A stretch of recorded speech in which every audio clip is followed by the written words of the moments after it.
that. And I chased Leslie Sewell or Mike Young for progress on that work. And I haven't seen anything that followed it through. Okay.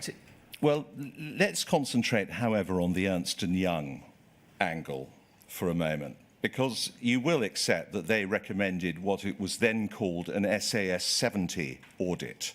Do you remember that? I'm sorry, sorry, could you say that again, please? You do remember that Ernst & Young had recommended, as a solution to what Mr. Beer had called Remote Access 1, was an SAS 70 audit. Yes, I do. Yes. And that would, as it were, try to address the threat that they had identified, which was that lax controls at Fujitsu, and I quote, may lead to the processing of erroneous or unauthorized transactions. You do remember that? I do. It wasn't exactly that the SS 70, there was a new name for it after that, was that the issue that Ernst & Young said in their management letter that they had to put in, and these are my words, not theirs, but something like manual workarounds to reach the conclusion they had that they could pass an unqualified audit. They said that it would have been much easier if Fujitsu had in place a SAS 70, which was my understanding was an ongoing and automated reporting on the various controls in place. And by the time we got to 2012-13, that had been introduced. It had taken some work with Fujitsu to get there. We know that Leslie Sewell, rather than getting an SAS 70 audit, asked the Royal Mail Group for an internal audit. Were you responsible for that? I beg your pardon. I'm sorry. Don't worry. Were you responsible for that? There were, if I may, having read through the documentation and remembered on this, I think the process is slightly different than you outline. So there was criticism in 10-11 because the audit had taken too long. It had run over massively in terms of time and budget, and there were two reasons for that. Ernst & Young had a new team on it and were not familiar. And secondly, Horizon Online had been put in place, and there simply hadn't been, I'm told, there simply hadn't been the time to get all of the right controls and documentation up to speed. So Ernst & Young had to spend much more time to validate what was there. They suggested a SAS 70 report. We then worked with Fujitsu to make sure that that was put in place. They were not keen to do it because it was a huge investment for them, but they agreed to do that. And then through one of the check steps in that process for improving the approach to the audit was the Royal Mail internal audit process. That was not instead of, that was a check step to make sure that Leslie Sewell and her team were an independent check step, independent in inverted commas, but internal audit teams are generally seen as independent as much as they can be within a company. And that was a check step to make sure that Leslie and her team were doing the work that was required to achieve what eventually became ISAE 2304, I think, or 2403. Well, the internal audit review of Horizon has been seen by the inquiry, and it's dated the 1st of February 2012. It was sent to you and to Moya Green, the CEO at RMG, yes, as well as to other senior people at RMG. And it stated that with regard to the poor controls, it found that it is, and I quote, it is difficult to detect and prevent inappropriate changes being made to master data. And it also responded to the Ernst & Young March 2011 letter and stated that the position as at the end of January 2012 was that none of the issues raised by Ernst & Young had been resolved. The verdicts were that substantial progress had been made in respect of some of the recommendations, or significant work remained and was required. So I just ask you this, would it be right to say that that remained the position throughout the time that you were CEO. You were MD from October, but 2010, but CEO in 2012. Those issues were never fully resolved, were they? You're right to raise that report, because what it did was, it was a very useful report, because what it did was highlight, first of all, and of course, people took reassurance from that, the areas where progress had been made, and it highlighted where further work was needed. From memory, I think substantial progress had been made on there were 10 recommendations in the Ernst & Young report. 4 of those were high risk category, no, not high risk, high rating. And I believe the Royal Mail internal audit report said that was where substantial progress had been made. There was still more progress to be made. In 12-13, so the end of the following financial year, when I was chief executive, and throughout the year prior to that, there had been numbers of check steps in place. Ernst & Young found that, again, forgive me because I can't remember the words from the report, but they were very pleased with the outcome. The audit had gone very well, and there were always, as there always are in these processes, some improvements to be made. But Leslie was congratulated on the work that was done. The chair of the Post Office Audit Committee congratulated her on that. And so, I and the group executive and the board took some comfort from that. As we went forwards, the audits continued to flag some improvements, but to be clear that the accounts could be signed off unqualified, and that the IT side of the audits had improved from the, I think, you're right to flag the crisis situation, which we took over on separation. I'm sure that the board took comfort. I'm sure there was a mutual congratulatory fest. But the fact is, remote access was never unauthorized tampering, was never resolved throughout the entire time of your tenure as managing director and as chief executive.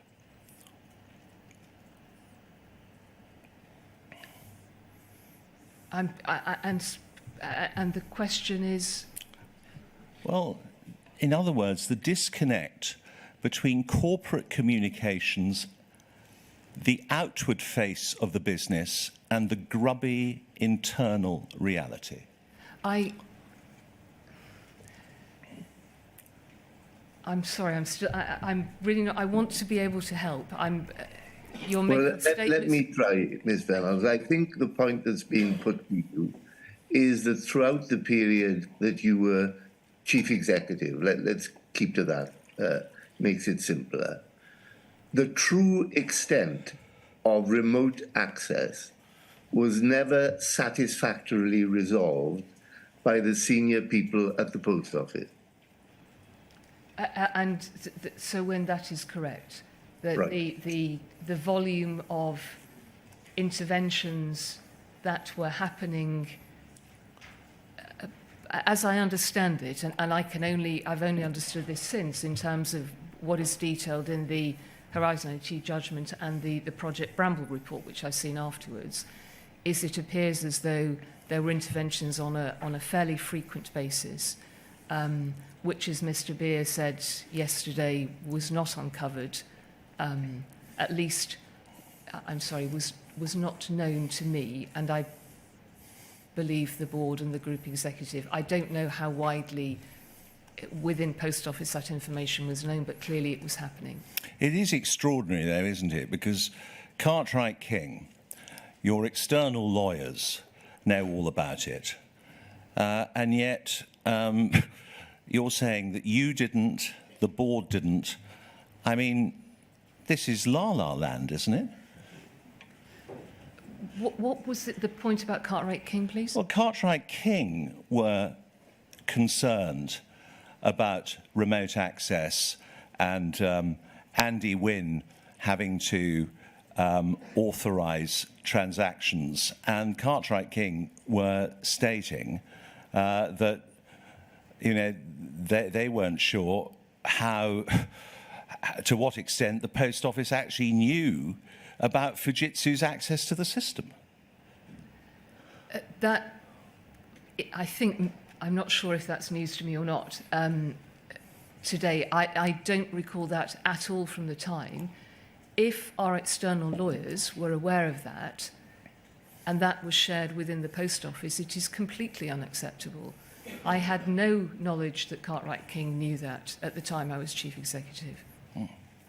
Well, anyway, I'm going to now fast forward to July 2013. July 2013, of course, is a momentous month because, of course, there's going to be the announcement on the privatization on the 10th of July, correct?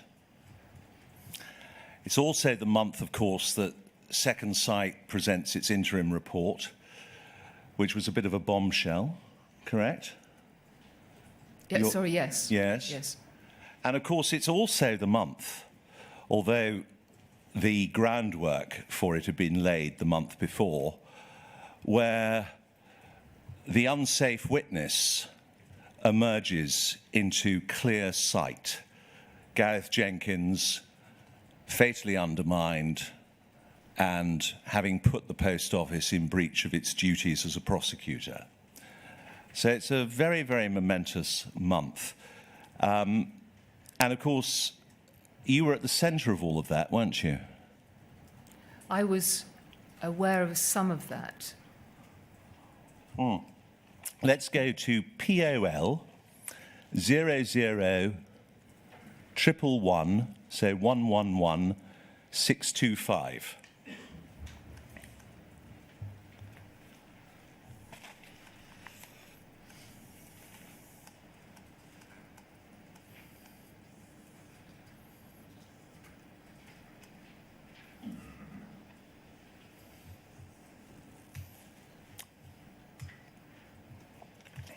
I don't see it up on my... Oh, no, no, I do. Thank you. So this is the internal briefing note to you, and presumably it's after you've received your text or email from your husband because of the nomenclature that's used in this. But could we go to paragraph 8, please, which is on page 2? In other words, the next page. Paragraph 8, please. We believe James R. Buthnot may feel that any interim findings which disclose any issue with Horizon should result in past criminal prosecutions by the Post Office Limited being reopened and overturned. So that is noted. Could we now go to paragraph 30, please?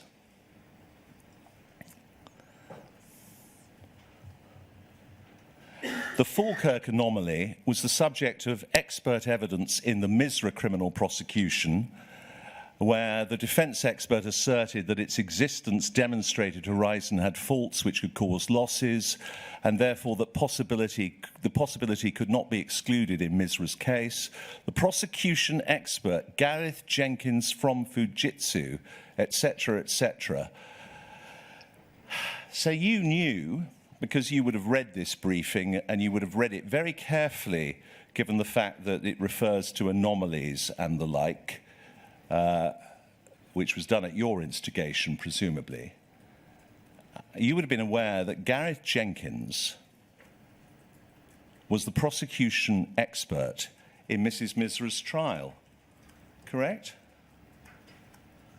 I would think so, yes. Well, I mean, not I would think so. I mean, there it is. It's a briefing to you. I'm sorry. Yes, of course. What I meant by my response was how much of this very detailed briefing I'd taken on board at the time, but it's absolutely there. You're correct.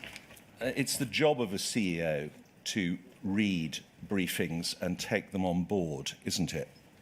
Yes, it is. Right. Now, while all of this is going on, the inquiry has got documents, and you have been shown them, I'm sure, and I don't go against parliamentary privilege in any way at all. But on the 9th of July, the Minister, Joe Swinson, gave a short statement to Parliament, which included, it is important to note that the issues in the report have no impact on Royal Mail, which is an entirely separate business. And there was also a whips briefing that the inquiry has seen, which talks about wide impacts. And it says this: Royal Mail privatisation, the timing of Arbuthnot's intended statement should be considered in the context of the Royal Mail privatisation. Vince Cable and Michael Fallon are making a statement to Parliament on Wednesday, the 10th of July, setting out the steps towards the Royal Mail transaction. In the eyes of many MPs, the media and the public at large, Royal Mail and Post Office are the same entity, although not related. The adverse coverage that Arbuthnot is seeking to attract is likely to have a significant diversionary impact on the messaging of the Royal Mail statement. And that should be on record. That's UKGI 000016. Now, you could see, couldn't you? It must have been obvious to you, it must have been staring you in the face, that if you had a blow-up or a conflagration concerning the Second Sight interim report, the prospect of criminal convictions being challenged, etc., this would be hugely embarrassing politically and potentially damaging to the flotation. I don't believe I was involved in any of those conversations. The privatisation, the two organisations, with some exceptions, were now working separately. I had no conversations about any strategy around the Royal Mail privatisation. But let's be clear. You were given the job, I suggest, or it must have been uppermost in your mind, keep the lid on this. Because, of course, you wanted to please stakeholders. You wanted to please the board, government, Whitehall. I mean, how else can we explain your intransigence throughout your tenure in relation to the concerns that were being brought to you about Horizon? I'm sorry, Mr. Henry, could you repeat the first half of the question, please? What I'm suggesting to you is that you wanted to defuse this because, of course, it was going to be immensely politically damaging, both to the Post Office itself, but also to the privatisation. And you were, of course, anxious to please Biz, weren't you? I had no role at all in relation to the privatisation. I had no conversations with BIS about the privatisation. My concerns at this stage were only about the Post Office, and as the inquiry has seen, there were many, many conversations and a good deal of documentation at this time about how we might find a way through this. I don't believe I made any connection between this and the Royal Mail privatisation at all. And my approach to my work is that I do it to the best of my ability and honestly. It was not, I don't think it was ever my style to try to please or to keep in with people. Whoever they were. When you're doing a job as difficult as this was, you make it more complicated if you try to do that. Well, then I'm going to ask you about the 12th of September 2013.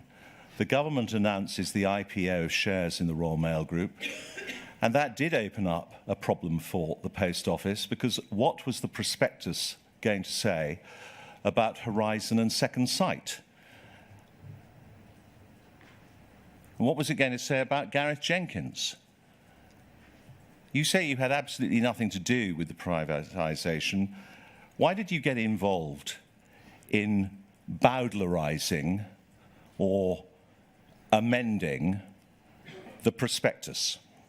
This was a very last minute. I wasn't involved in the prospectus at all. I can't remember how it occurred, but it was flagged to me that within, which was complete news, that within the IT section, and I should say this isn't a recollection at all, this is from looking at documentation this morning.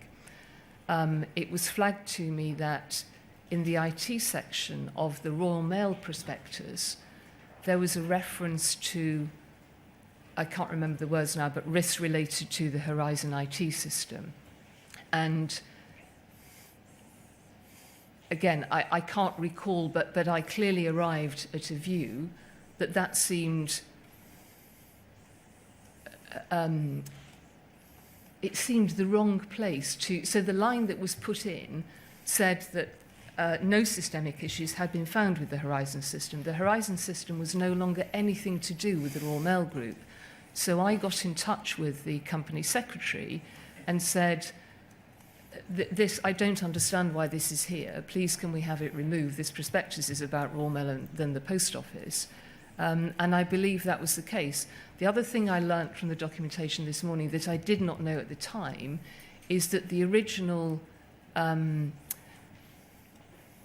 genesis of that statement going into that IT section was from one of the non-executive directors who sat on the Royal Mail Board and the Post Office Board, Les Owen. Now, whether Les Owen had wanted to put that in because in some ways it was reassuring about the Horizon IT system, I don't know. But my involvement was simply to say, I don't understand why there is a line in an IT section in a Royal Mail prospectus about the Post Office. And I don't recall, but I believe it was taken out. You had on the 16th of July the board meeting where Susan Crichton is sitting outside on the naughty step. You know that at that 16th of July board meeting, the board was alarmed about potential claims against it, correct? Yes. You know as well that on the 22nd of July, your insurers were notified, correct? There was a notification. I don't recall that, but I'm happy to take your word. Right. Now, how would revelations about possible prosecution failures during the time when Royal Mail was in charge of the Post Office have affected privatisation? It would have been devastating, wouldn't it? Yes, it would, I'm sure. Yes. Right. So was this discussed with the Royal Mail Board? I don't know if it was discussed with the Royal Mail Board. It certainly wasn't discussed at the Post Office Board. What about your discussions with the business department? Because you were in regular contact with Biz. Did you discuss it with Biz? No, I don't believe it was discussed with Biz. Not by the Post Office. Sorry, not by me. Whether the chairman, I can't think who else, but I certainly didn't. Well, you've mentioned, of course, about Les Owen, because he had formerly been on the inside at the Post Office, because he had formerly been a board director at the Post Office, hadn't he? Yes, he had. Right. And he was concerned enough to want something put in the prospectus, but you wanted it taken out, and you succeeded in getting it taken out, didn't you? I did, because I felt it was an irrelevant statement in a section about the Royal Mail IT system. And you sent an email to Alice Perkins, POL 001 46462, which stated, I have earned my keep on this one. Do you remember reading that this morning? I do, yes. What did you mean when you wrote that to your chairman? I meant that it had taken some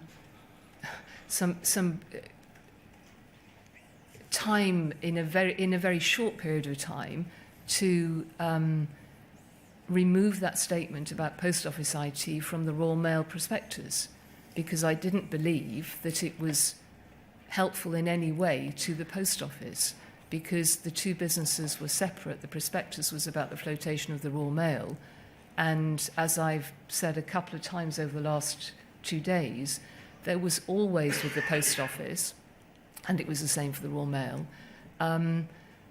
the challenge of managing potential misinterpretation in the media of facts that that were not necessarily always understood. And this, as chief executive, part of your role is to protect the reputation of the post office, as it is for the board and the chairman. There would have been no misinterpretation in the media because the media's instincts were entirely correct. You knew of the existence of bugs, errors, and defects. And you'd already kept those out, hadn't you? Because they don't appear in the prospectus. I had no work, Mr. Henry, on the prospectus at all. No involvement with it until this very last-minute intervention. You knew that there was a risk of civil claims for wrongful prosecutions and civil actions based on such bugs. You were aware of that. 16th of July, board meeting. Correct? Yes, yes. You knew that the Royal Mail Group was responsible for the legacy of those prosecutions together with the Post Office. You really had earned your keep on that one, hadn't you? You kept the lid on it. That was not at all what I was doing. I had no reflection in relation to that whatsoever. Contain negative press, protect the business, hide horizon issues.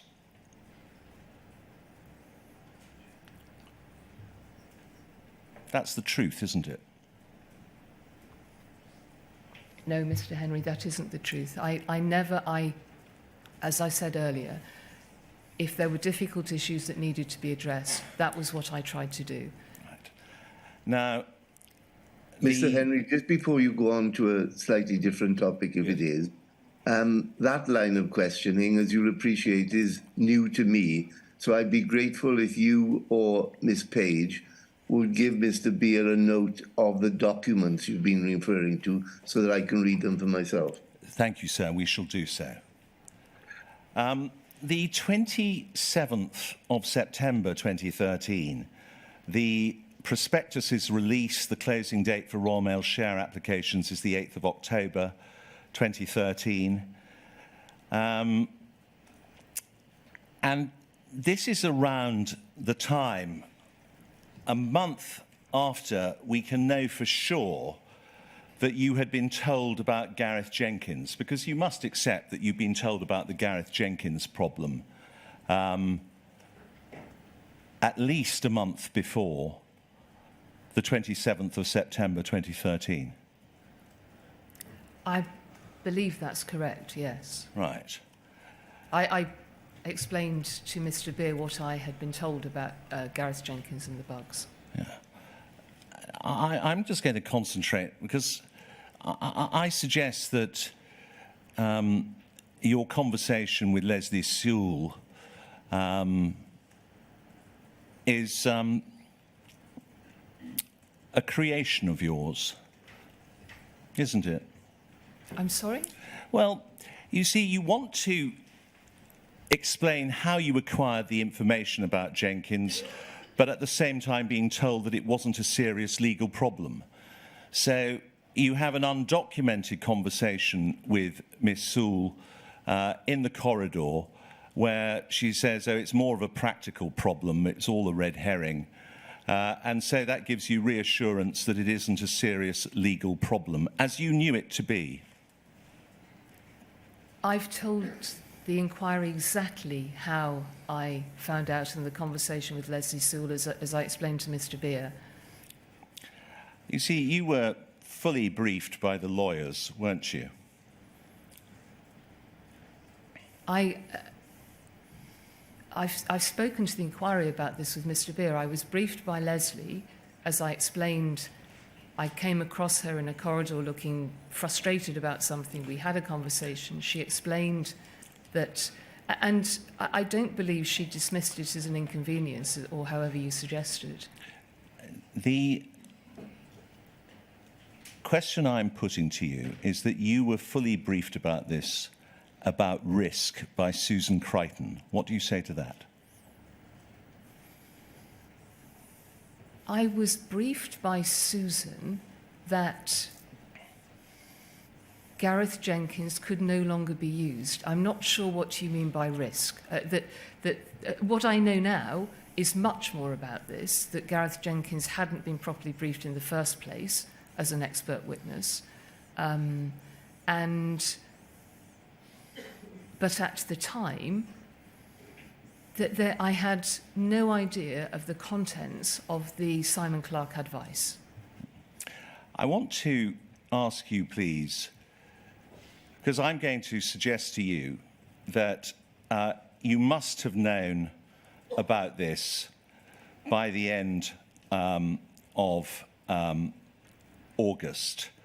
And I want to take you to POL 001 08065.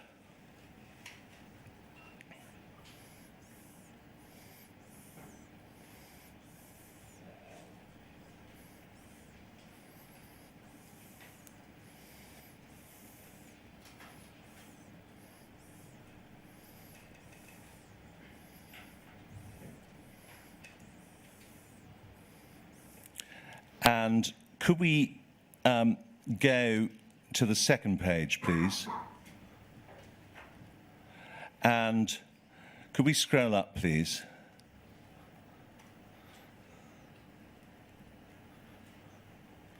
Keep going, keep going, keep going. Yes, right. Legal and adjudication of future case. We are urgently working with our external firms to identify an independent expert to provide evidence on the Horizon system. Previously, this was provided by Fujitsu. These are you in caps. Yes, yes. Why move from this? Do we have to validate Fujitsu? Okay. And you sent that to Susan Crichton from memory. I think it was the 23rd of August. She responds on the 28th, I think, and she says this: we are concerned that this needs to be independent rather than Fujitsu verifying its own system. Happy to explain rationale further at our steering board meeting this week, and that took place on the 29th of August 2013. So there we have a very careful response from Susan Crichton, not putting down anything in writing, but she must have fully informed you about the problem by the steering group meeting on the 29th of August 2013. The nature of this response, which, again, I've only seen this morning, but I think I'm fairly clear in my recall on this, is that we were under significant pressure, as the inquiry has heard from myself and many others, in terms of cost management. And my question here was based on this, which is, well, surely, if we've had to stand down Mr. Jenkins, I don't know whether I remembered his name or not at this stage, why would we not get Fujitsu to provide us another witness, another witness? Why would we move from that? Because the cost on that had been borne by Fujitsu. And so my last question is, does this mean, therefore, we can't do that because we have to validate Fujitsu? It was a completely open, straightforward question. And Susan's answer was, I'll explain that to you when we meet. I've got very little time left, so I'm going to have to just give you the document references without putting them up. I suggest that this knowledge changed your behaviour because your plan was to have a lessons learned review going into some considerable detail, POL 00146243, and on the 3rd of September 2013, that was run past Bond Dickinson, and you decide to limit the lessons learned review and de-risk it by making it a much smaller in scope, and that it should only take place after Susan Crichton has gone. That, I suggest, is because you are already moving into cover-up mode concerning Gareth Jenkins. No, and I'm sorry we haven't got more time to go through that, because I read that document this morning. There were two issues around the lessons learned review. I was looking for, as the inquiry has heard, a very fast review, because I was faced with how do we really make this scheme work going forwards? How do we work properly and carefully with Second Sight and the JFSA? And what were the lessons learned in terms of the project management side? That was going to be overseen by the ARC and the chair of ARC. When I came back off holiday, there was a different process put in place. Susan and Simon Baker were leaving the organisation, and part of that review had been to look at how, as I explained yesterday, the project management hadn't been handled as well as it could have been. As they were leaving the organisation, the requirement was for something fairly fast and speedy so we could move forwards. At the same time, and I was not aware of this, I guess it must have been Susan, somebody sought advice from Bond Dickinson, who came back with, and I've only seen it this morning, a 3-page note as to why, from a legal point of view, the review shouldn't be taken forwards. And so that is what happened. Andy Parsons was telling you that it would blow open duties of proactive disclosure for criminal appeals. It's a very long note, and there is a lot of legal information in it. And I say to the person who forwarded it to me, thank you, I can see what this says. And then I say that I'm going to discuss it with Alwyn. I've seen nothing more, Mr. Henry. But if you are suggesting that I had suddenly changed my approach to things, that was not the case. No, you said the timing was helpful, that you would follow their advice and that the timing was helpful. And the timing was helpful because you knew about Gareth Jenkins. You knew about the unsafe witness and you did nothing to disclose it. That's not the case. Now, I've got one... And I think it's really important. That is not the case. I did not know that. If the Post Office knew it, it should have disclosed it. And those advices should have come to the board. What legal knowledge do you need to know, Miss Vennells, that if an unsafe witness has given false witness or false evidence against somebody by not telling the whole picture about Horizon's integrity, what legal knowledge did you need to know to say, oh, well, we should tell her lawyers? I understood that we were in the process of disclosing the Second Sight report, and I learned later the Helen Rose report, to the as part of the CK SIFT review. That's separate and distinct from Gareth Jenkins' alleged misconduct and alleged perjury. Mr. Henry, I've got the point. You've got the point. Can I go to one last document, sir? I'll deal with it very, very quickly. Yeah. On the 23rd of February 2015, there is a document called POL 00116285. And if we could get that up, I would be so grateful.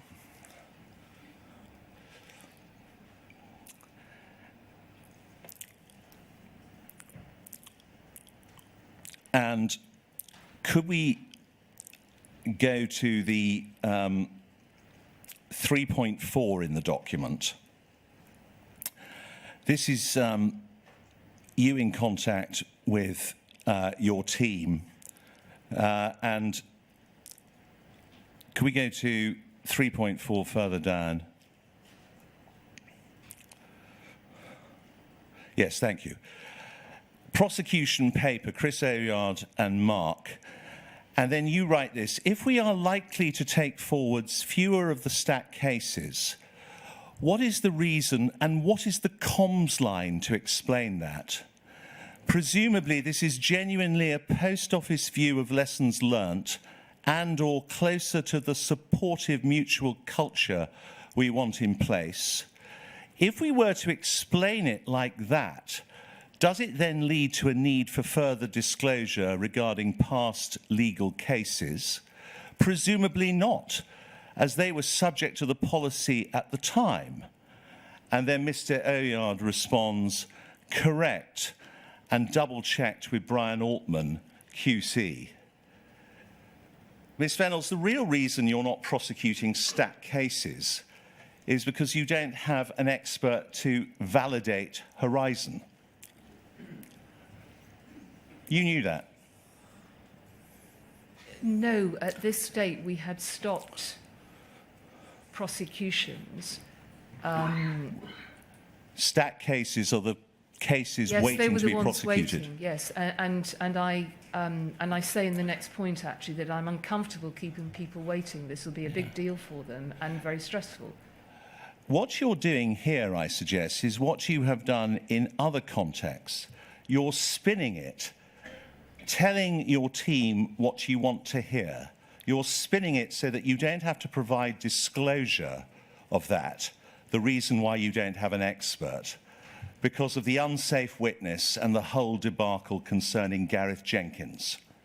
That's what you're doing. You've disguised all that in this cloying managerial ease, and your general counsel tells you that non-disclosure of all that has been double-checked with the QC, and he is fine with it. That's what's happening here. What is the reason and what is the comms line to explain why we're taking forwards fewer of the stack cases? Presumably this is genuinely a post office view of lessons learned and or closer to the supportive mutual culture we want in place. If we were to explain it like that, does it then lead to a need for further disclosure regarding past legal cases? Presumably not.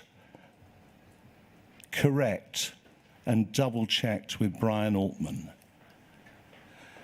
This is how you led, Miss Vennells. You led through deception, manipulation, and word weaving the reality you wanted in place.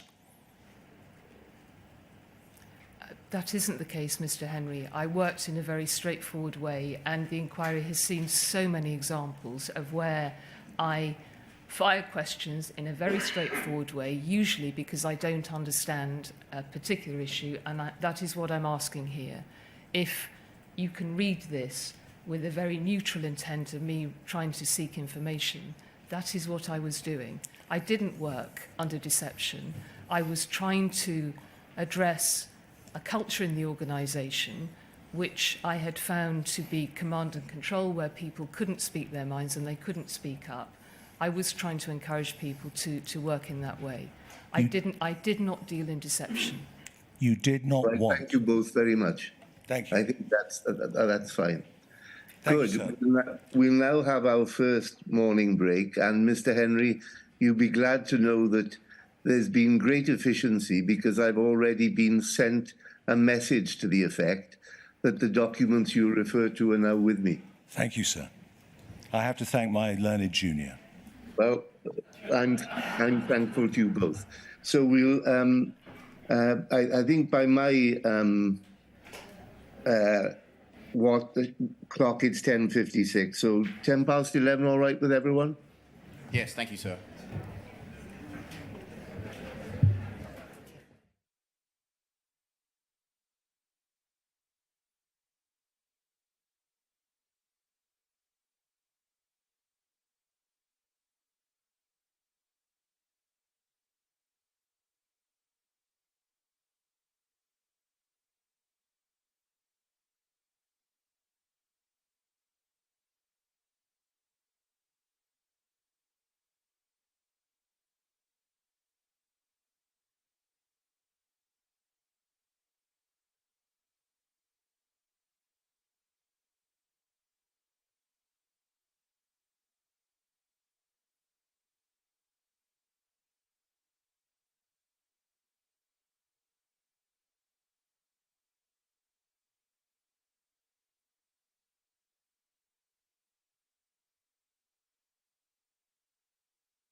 Good morning, sir. Can you see and hear us still? Yes, I can, thank you. I'll just wait for the room to settle down, as we're about to hear some evidence.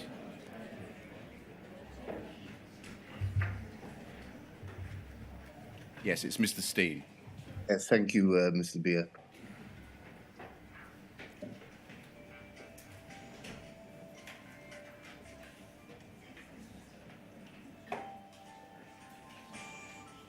Is there still some chatter going on, Mr. Steen, which is preventing you starting? So no, there was a phone that was going off, and I was just pausing for a moment. All right, that's fine. All right. Ms. Vennells, the situation here is that you covered up the faults in the Horizon system, didn't you? You papered over the cracks, and you dragged the Post Office, into financial profitability over the debris that your firm had made of the lives of sub-postmasters. That's what's happened here, isn't it, Ms. Vennells? I said at the very beginning of giving my evidence that there are no words that can express the regret that I feel for what happened to the sub-postmasters. I had an objective, it is right, as the chief executive of the company, to bring it to it wasn't profitability, but a commercial sustainability, so that it consumed less funding and less subsidy from the government. And what the evidence has shown us, Ms. Vennells, is quite simply this. You didn't actually care about sub-postmasters, mistresses and their employees, did you, Ms. Vennells? When I was chief executive of the Post Office, and before that as network director, I spent many hundreds of days and met hundreds, if not thousands, of sub-postmasters and their staff. And I was noted within the organisation for caring about sub-postmasters. And one of my huge regrets in this is that I did not do that for the sub-postmasters affected in this way. And that will be with me. At the time of your appointment, Ms. Vennells, the Post Office had gone through the Network Reinvention Programme in 2001, 2004. Now, that had been an attempt to ensure the survival of the Post Office from the attack by commercial providers to the core business, and also to cope with the fact that there was an increasing take-up of digital banking. Now, that was just before the time you joined. Do you remember being told about the Network Reinvention Programme? The Network Reinvention Programme was 6 years before I joined. Yes. I remember the name, that's all I recall. Right, so the answer is yes. By 2006, the next Save the Post Office programme is Network Change. Now, that went from 2006 to 2009 or 10. Do you remember that one? I do. Right. Now, people that worked in the Post Office may recall the fact that Post Office staff members wore lanyards, the sort of lanyards we have for this inquiry, which had forward 5 to 11 on them. Do you remember that? I do. And that was a way of stating that that programme, the Network Change programme, was going to be the next attempt to return the Post Office to profit by the year 2011. Do you recall that? The Forward 5 to 11 programme was much wider than Network Change. That was one work stream of it. Yes. So the answer is yes, this was the next attempt to try and get the Post Office back into profitability. Do you agree? Forward 5 to 11, yes, certainly. Right. So by 2010, 2011, we then get to the start of the Network Transformation Programme. Do you recall that one? I do. Now, you should recall that one because by this point, you had been appointed as Network Director and then later on as the CEO of the Post Office. Is that correct? That's correct. Now, the Network Transformation Programme was the Post Office's attempt to eliminate sub-postmasters' basic pay, in other words, cut out a certain amount of expenditure from the balance sheet, but increase slightly the percentage from Post Office transactions going to sub-postmasters. Do you agree that that was one of the strategies? That's not entirely correct. It was far more complex than that. I'm not saying it's not complex. I'm saying that was one part of it. Do you agree? That misrepresents the offers and the impacts on sub-postmasters. Do you agree, Ms. Vennells, that the position in relation... Yes, sir, sorry. I understand. I know it's extremely tempting, and Mr. Henry cured himself of it. I don't want the witness being spoken to when she's answering, and I don't want the witness answering when you were asking a question, if Yes, you see what I mean. So, let's try it again, Ms. Vennells. Was one part of the network transformation programme an attempt to reduce the bill to the post office by trying to get rid of the basic pay to sub-postmasters? That wasn't at all the way the objectives were set, no. I can explain the programme to you if you wish, but that was not the objective to remove the basic pay from sub-postmasters. There were 3 different aspects of the pay that was looked at, and some postmasters for many years were able to stay on the original contract if they so chose. There were other sub-postmasters in areas of protected postcodes where the contract was never changed, and in fact they were given additional subsidy.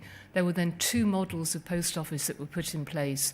The mains post office, which is the one I think you're referring to, where the larger post offices, which were alongside significant retail businesses and had high footfall, had the opportunity to grow sales and were paid on a purely, but again it was extremely complex, but a commission-based payment. The locals model was a combination. Right. We do agree on one thing. Network transformation was a complex programme to try and get the post office back into commercial reality. I'm calling it profitability. Do you agree with that? I do. It Right. was one of a number of streams. Yes. There were, as Alistair Cameron mentioned in his witness evidence, there was significant job cuts and salary freezes for those who worked for Post Office Limited too. The Crown Post Offices and the cash centres were affected. Right. We agree on one thing. This is the latest attempt to get the post office back on the rails. Yes. Yes. Fine. That's all I'm trying to establish, Ms. Vennells. Now, that also included a hard-won and no doubt complex negotiation to ensure that there was a financial package from government of 1.6 billion. That's correct. Yes. Now, as I understand the papers that relate to this, the total that was going to be achieved by way of an injection of cash into the post office was going to include another 400 million, taking it up to £2 billion. Is that about right? I don't recollect the 2 billion figure, and the subsidy was divided in 2 parts. One was an ongoing subsidy to keep the post offices going. The other was an investment to try to make the savings and to invest in, for instance, IT. Now, we know that this is ongoing because we can see, if we wish to, that there's the post office transformation documents, the 3rd report of the session of the House of Commons Business and Innovation Skills Committee, a committee that you may recall attending. Now, that was in 2012. By the time we get to 2013, the network transformation programme was starting to work, wasn't it? It was leading to some improvements in the business viability. Do you agree? I'm not sure I remember that. My recollection of the network transformation programme was a very difficult meeting with the minister where we were told that instead of converting 19 post offices a week, we had to get to 50. And I believe that was around 2013. I think it was another couple of years before the impacts were made. Eventually, though, it was successful. By about 2017, the balance sheet was looking better. Essentially, the post office had come into commercial viability. Do you accept that?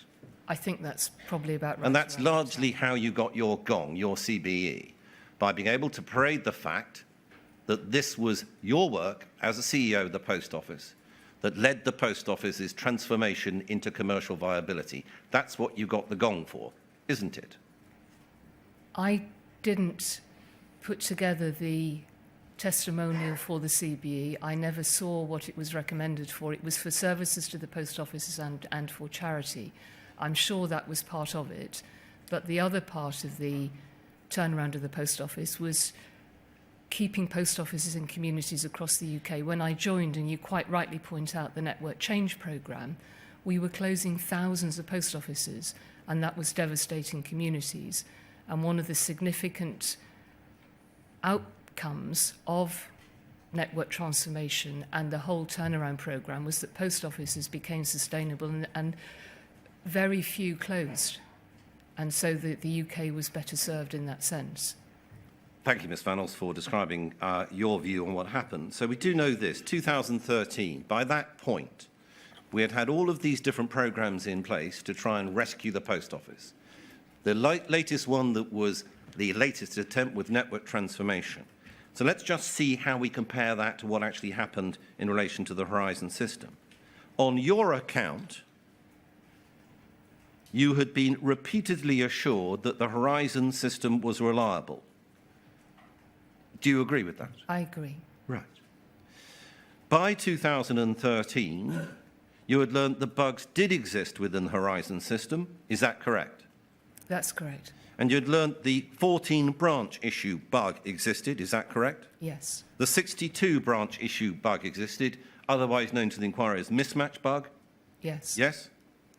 And you accept in your statement at paragraph 390, I'm not going to take you to it, that those two bugs were significant. Do you agree? Yes. Okay. Later on in 2013, the Falkirk bug was learnt by you in July of 2013, paragraph 421 of your statement. Again, I'm not going to take you to it. Do you agree? I do. So by that point, July of 2013, you'd learnt, contrary to what you'd been told, that 3 bugs existed in the Horizon system. Is that right? Yes. Now, without getting into any detail, you'd also learnt in the midst of 2013 that the expert used to support prosecution had failed to mention bugs in the system and that thereby disqualified himself of acting in future cases. Is that correct? Yes. Could you say that again? Yes. Yeah. You had learnt by mid-2013 that the expert used to support prosecutions had failed to mention bugs in the system. Yes, I had learned that he had failed to mention those 2 bugs, I think was my understanding. And as I said, that when it was explained to me, that the explanation was that he had not identified the impact of those 2 bugs on the case that it was applicable And had to. thereby disqualified himself to act in further cases. You knew that as well, yes? Yes. You knew as well in mid-2013 that questions were being asked about remote access to branch accounts. Do you agree? Yes. Yes. You had the second site report that again came along mid-2013, correct? Yes. You had learnt something about the fact that Mr. Scott, head of security, ex-police officer, who was the person with control over whether people should be prosecuted, had been said to have interfered with the proper record-keeping of meetings designed as a hub for Horizon-related issues. Do you agree you'd learnt that Yes. as well? Yes. Right. By this point, you'd had serial complainants from the JFSA about investigations, civil actions and prosecutions. Do you agree? Yes. You had letters that were gone through by Mr. Beer yesterday from sub-postmasters coming to your own office, complaining about the way they'd been treated. Yes. You had articles in the press from the Computer Weekly magazine and Private Eye and other press outlets. You had that as well, mid-2013. Yes. And you also said in evidence this week on Wednesday, in reply to Mr. Beer, that by 2012, you had learnt for the first time that the Post Office actually took their own people to court against what you said was your assumption that those matters were prosecuted by the police. So That's you'd learnt that in 2012. Is that right? Yes. And so if we tie 2 points together, by 2012, you had learnt about the fact that the Post Office actually prosecuted people. By 2013, you had learnt that the fact was the Post Office actually prosecuted its own people, and the expert being used to support those prosecutions was no longer regarded as reliable. Is that right? Yes.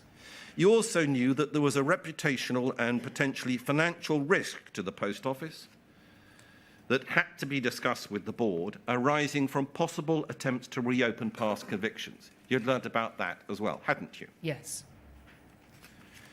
Do you agree, when considering this entire collection of information, that your world belief in the Horizon system had been shaken to the core? As I've explained over the last couple of days and in my statement, I I'm sure you don't want to go back through those different points, but as I've explained previously, my understanding around the bugs is that they had been fixed, that they affected a small number of post offices, that Mr. Jenkins had to be stood down because of that, and that the post office was no longer bringing prosecutions, and that it would look for an expert witness at a future stage. I was not aware, as I've said a number of times now, that the elements around Mr. Jenkins had caused the post office to breach its duties as a prosecutor. And I accept the other matters that you've explained. This was an entire collection of horizon belief shattering facts that were direct attack upon the very basic system that supported the post office. All of these coming one after another, bang, bang, bang, attacking the horizon system. By the end of 2013, you can have been in no doubt, Ms. Vennells, that the horizon system needed investigation, needed inquiry, needed a deep investigation and review. Do you agree, Ms. Vennells? Mr. Steen, I wish we had done that. I absolutely wish we had done that. I still had confidence in the horizon system from, as the inquiries heard, the fact that it was working for the majority of people. I had not understood, I did not have the detail that I have today, and had I had that, my view would have been very, very different. You've said today that your style was to, it was not your style to keep in with people in terms of asking questions. You said to Mr. Henry, I fired questions in a very straightforward way. What we don't see, Ms. Vennells, is evidence that you fired questions in any way at all at those people that you would expect to be asking questions of. We don't see emails saying, I demand answers, I need them now. What on earth has been going on with this system?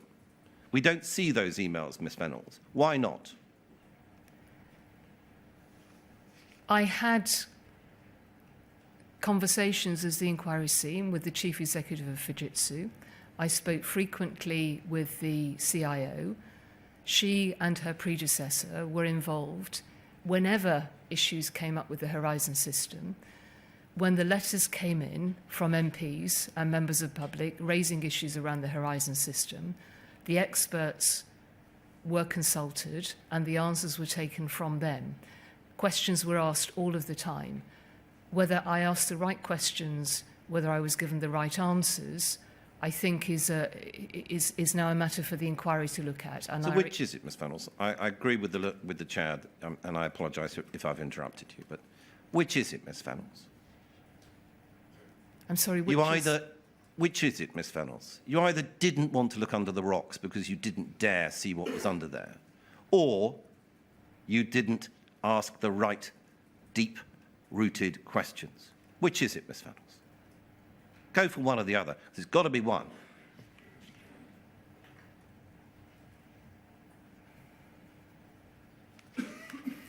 I believed that I was asking the right questions. I wasn't an IT expert. I may not have asked the right questions, but I never once held back from asking if I was unsure about something. Perhaps if I didn't have the technical expertise, I wasn't asking the correct questions. But and I've said this a number of times, I trusted individuals with whom I worked. I trusted that the audits that we've talked about seemed to confirm that the system was working as it should, that there were risks around privileged access, that I accept. But at no point did I have any information that would have pointed me to something I knew nothing about. Ms. Vennells, you're not stupid. You studied French, Russian, business as a degree. You then worked for well-known companies in the UK, Whitbread, Argos, others. You rose through the ranks at the post office to become its CEO. You were pushing forward under network transformation. You've been quoted as saying that you want and you see a future of the post office opening up more branches, 30,000 branches in the future. That was you, Ms. Vennells, at the time.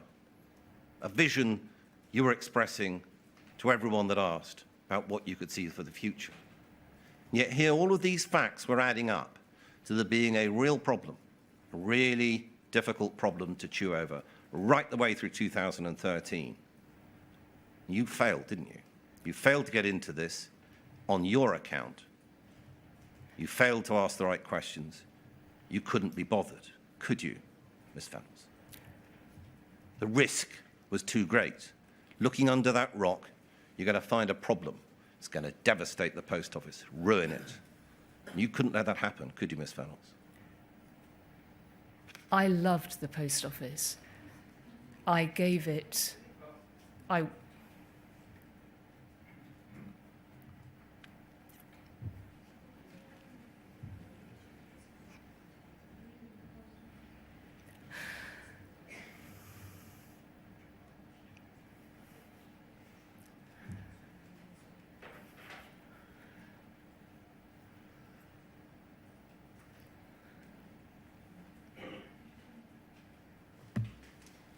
I worked as hard as I possibly could to deliver the best post office for the UK. It would have been wonderful to have 30,000 post office branches. That would have been the best outcome ever, to have had more post offices in more communities. What I failed to do, and I have made this clear previously, is I did not recognise and it's been discussed across the inquiry, the imbalance of power between the institution and the individual, and I let these people down. I am very aware of that, and we should have had better governance in place. We should have had better data reporting in place that meant that we could see what was happening to individual postmasters and to the system. That was not the case. At no time did I put the post office over the cases that were brought forwards. I worked as hard as I could and to the best of my ability, and I am very sorry that I was not able to find out what the inquiry has found out. I don't know today how much wasn't told to me. I do know information that I didn't get, and I don't know in some cases why it didn't reach me. But my only motivation was for the best for the post office and for the hundreds of postmasters that I met. And I regret deeply that I let these people down. Ms. Vennells, that's absolute rubbish, isn't it? Under your leadership, with your sidekick, Mrs. van der Boogaard, you took on the Glow litigants in the High Court, fighting tooth and nail, allowing counsel on behalf of the Post Office to cross-examine the litigants on the basis that the losses were their fault due to their incompetence or dishonesty. That's what happened under your leadership. Ms. Vennells, that's what you allowed to happen under your leadership.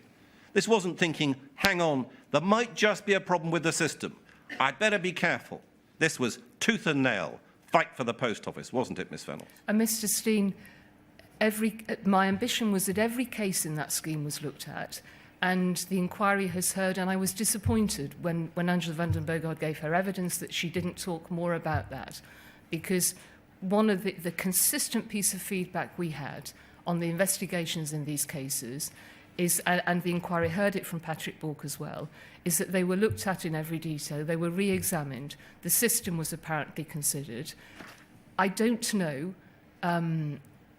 why it was the case that the issues that were there were not found in those cases, but that was the ambition at the time.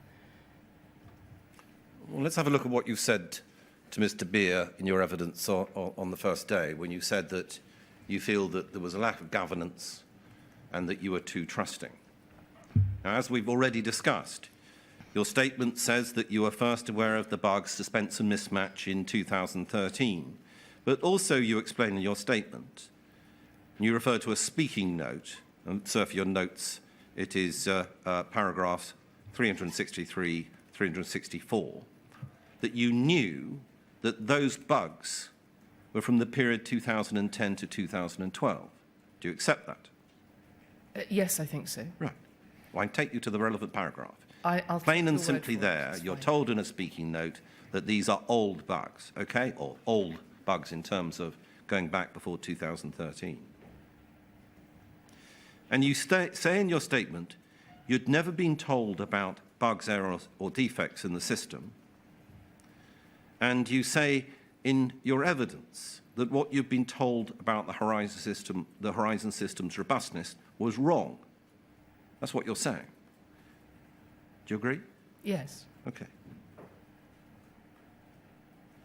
Now, help us understand, from your work within the Post Office, why was it that the knowledge of the mismatch bug and the way it was dealt with was known to key Post Office figures, yet that information had not been supplied to either Ms. van der Bogart or yourself until 2013? How did it happen, Ms. Vennells? I understand that the situation, that there was managers involved in a meeting looking at the bug. They took a decision on the best approach to it, and it stayed within... No, Ms. Vennells. That's not the question, is it? How come you weren't told about this until 2013, instead of being told, no problem with the system, Ms. Vennells, it's robust, no bugs in the system? How come you hadn't been told until 2013 that that actually was a lie? It's not true, there were bugs in the system. You did ask that question, didn't you? Are you saying that you didn't ask that question? Ms. Vennells? So you're on mute. I simply intervened to say that you asked her a question, but then asked her a second question before she'd answered the first question. All right, I'll recap. Ms. Vennells, 2013, you're told that there's bugs in the system. Previous to that, you've been told no bugs in the system. Yes. Simple as that. Yes. Help us understand. You did ask the question, didn't you, Ms. Vennells? Why haven't I been told this before?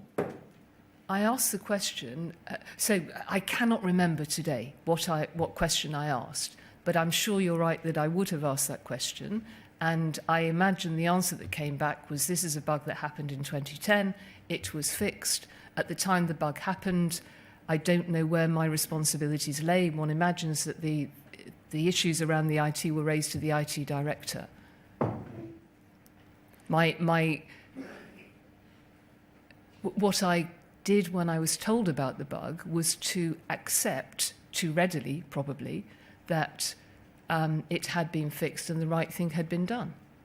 I'm going to take you to your statement. These are 2 paragraphs. I've asked, if possible, that they be lined up side by side on our screen. And these are examples.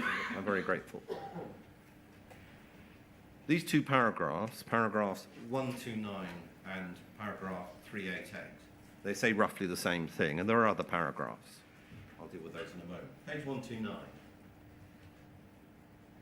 I did not know about any of these beds because no one told me about them. As I've mentioned, it was a responsibility of Mike Young, Operations Director at this time. As Network Director and a member of the executive team, it is difficult to see how I would have come to know about a bed unless it was communicated to me via the IT function.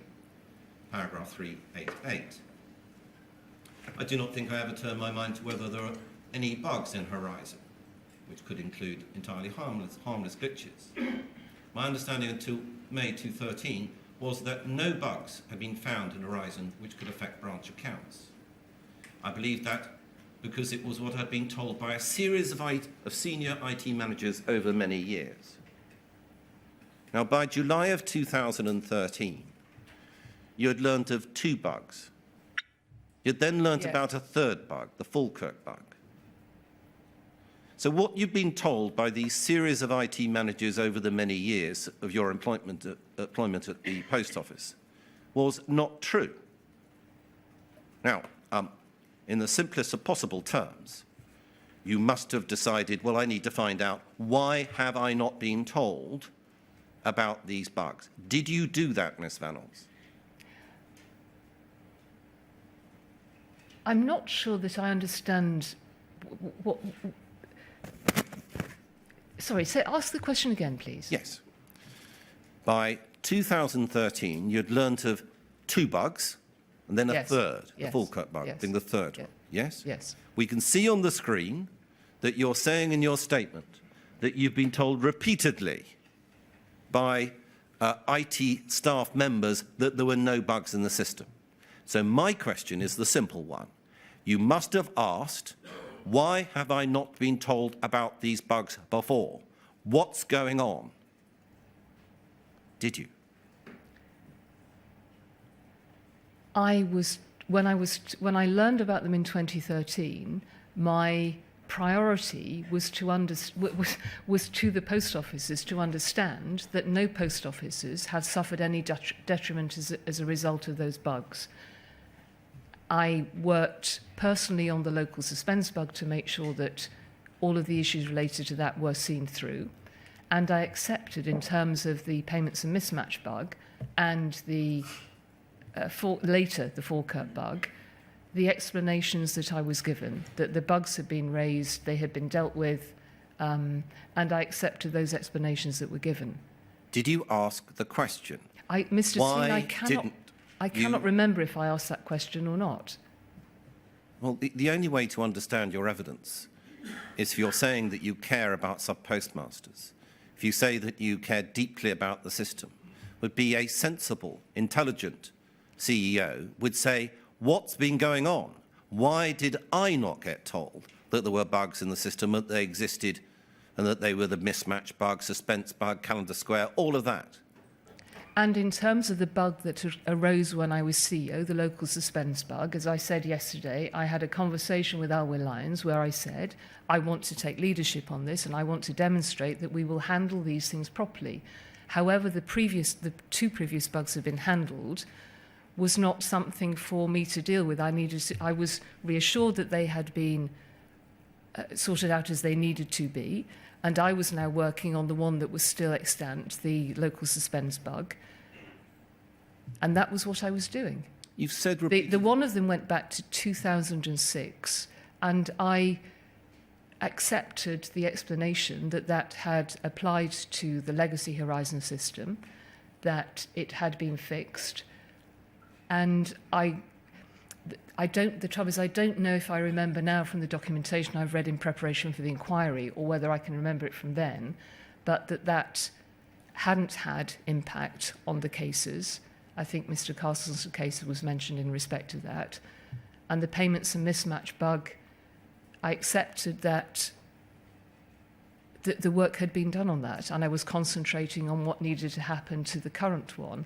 And as I've also said, that these bugs had no impact on the cases which we were concentrating on or about to move into the complaints and mediation scheme. That is what I remember doing. You've said repeatedly that you've been too trusting, that you accepted what people told you. One of the things that you say that you were told was that there were no bugs in the system. So let's turn to the other side of this. Who do you blame? Who did you trust too much? Name them, please. I've mentioned the names previously. No, do it again. Tell us who you think that you shouldn't have trusted because they let you down. Give us the names, please. I will do that, but I'd also like to say that at the time, I trusted the people who gave me the information. So on the IT side, Leslie Sewell and Mike Young, and there were two other IT directors, but the times we're talking about, it was Mike Young and Leslie Sewell. And on the legal side, the general counsels, Susan Crichton and Chris Ojar, and later Jane McLeod. And those people I had worked with on numbers of other very seriously important projects. They had never let me down, and I'm not sure at what stage you start to not trust individuals with whom you have previously. And I think one of the big mistakes, which I mentioned on day one here, is that we did not have sufficient oversight, particularly around two very technical functions, because there is a risk if you rely on, as I did, and my board colleagues did, and my group executive colleagues, so this isn't just me, we relied on one or two key individuals, and that puts a burden on those individuals, and an organisation shouldn't do that. We should have had better scrutiny around the board table in terms of IT and legal, and I thought that I had, particularly on legal, I thought I had the scrutiny from the external legal advisors we were using, And what I've heard through recent evidence to the inquiry may suggest that that wasn't perhaps as good as it should have been. Let's stay with bugs, errors and defects. You mentioned Mike Young. Yes.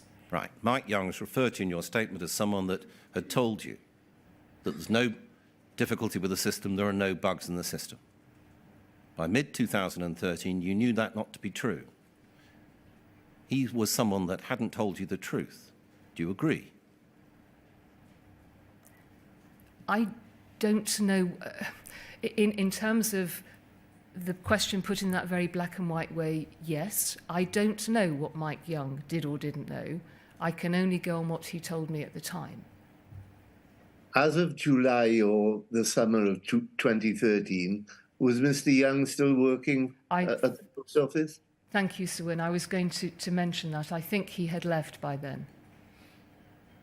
Have you had any contact with him since at all? No, in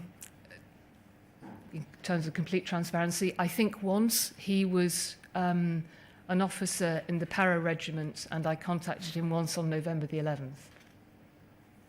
And have you had any recent contact with him? No, I don't know what he's doing now.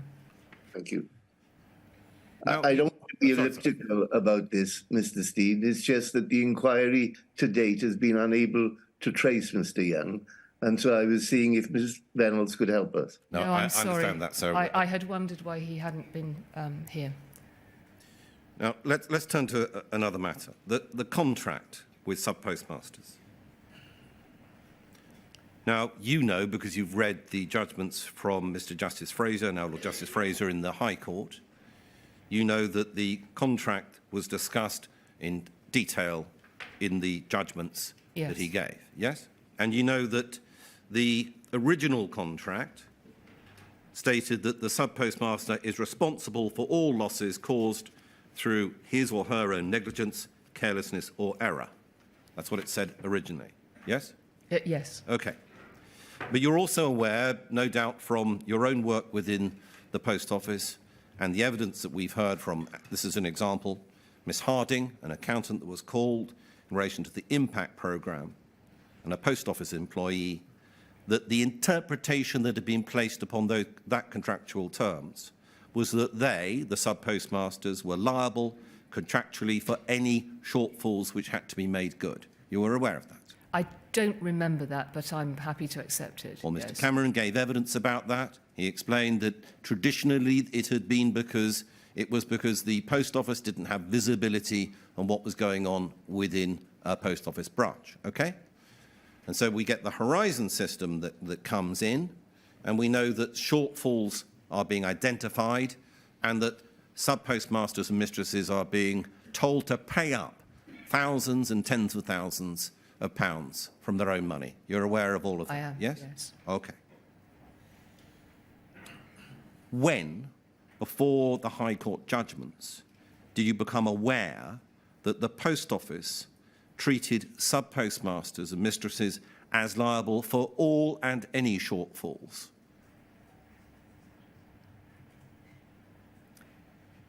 Is that the change to the network transformation contract? I'll move on to network transformation in a moment and what happened to the contract.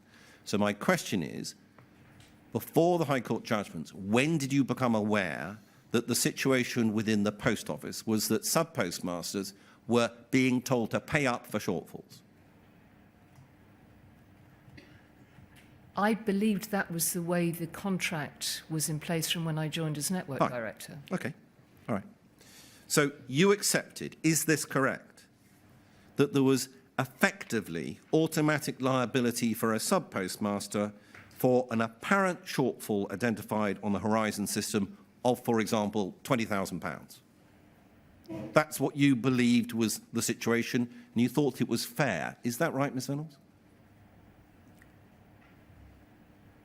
I understood. I'm not entirely sure what you're asking. I understood the contract that was in place, and I relied on the expertise of those dealing with it, dealing with investigations, to come to whatever the correct interpretation was. I never personally had any close involvement with the contract or how that was interpreted, or how postmasters were held accountable for it. You turn to this all the time, don't you, Ms Vennells? You always keep a distance between any knowledge that you've got and application of that knowledge. And you say there are all these other people around, this entire group of people within Pol, they keep an eye on this, that's their thing. It's their fault for not bringing stuff to you. It's their fault for not telling you the truth. That's what you do repeatedly, Ms Vennells, isn't it? My question is a simple one. You Mr. were Steen, aware that please. sub-postmasters had to pay up when there was an alleged shortfall on the Horizon system, as an example, for £20,000, sums like that. You were aware of that, weren't you, Ms Vennells? Mr. Steen, I was the chief executive and I was trying to run an organisation of 60,000... Answer my question. I will come to your question, but you made a statement about why I didn't know things. At the level I was working at, I did not have sight of those sorts of decisions, and nor could it have ever happened. I was running an organisation of 60,000 people. You have to have various layers of management to do that. I regret deeply that some of that information didn't reach me.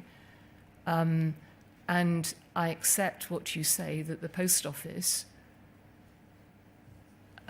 interpreted the contract and held people accountable as you just suggested.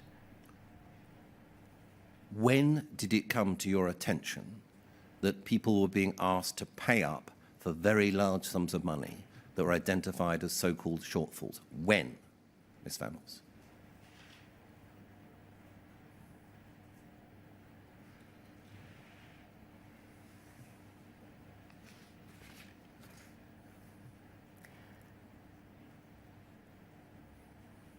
I imagine when we were starting to, or when the team working on the complaint and mediation scheme were looking at the detail of some of those cases.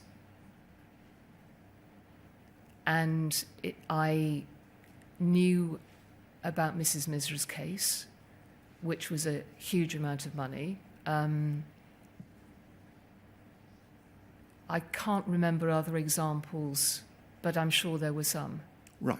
So we've identified that this came to your attention in the way that I've described.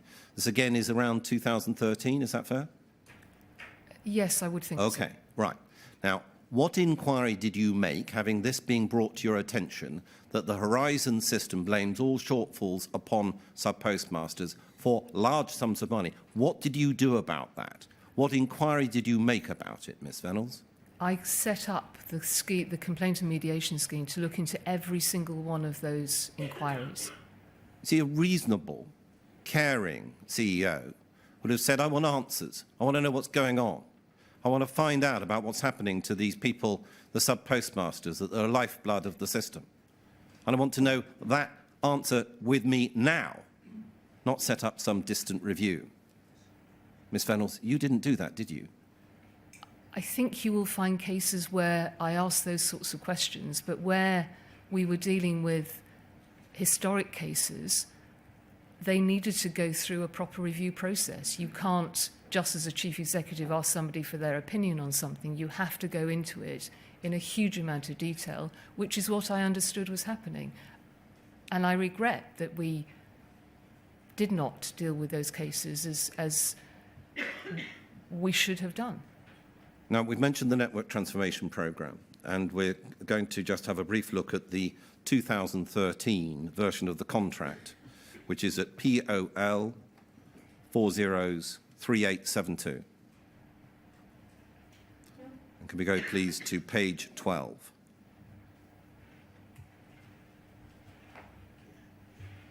What were the last three numbers again, Mrs. Steen? Last three numbers are, well, four numbers are 3872. 3872. POL 403872. Thanks very much. And if we can scroll down slightly, we'll see paragraph 4.1. If you can just highlight the 4.1, I'd be very grateful. Right. So we've discussed what the original contract said.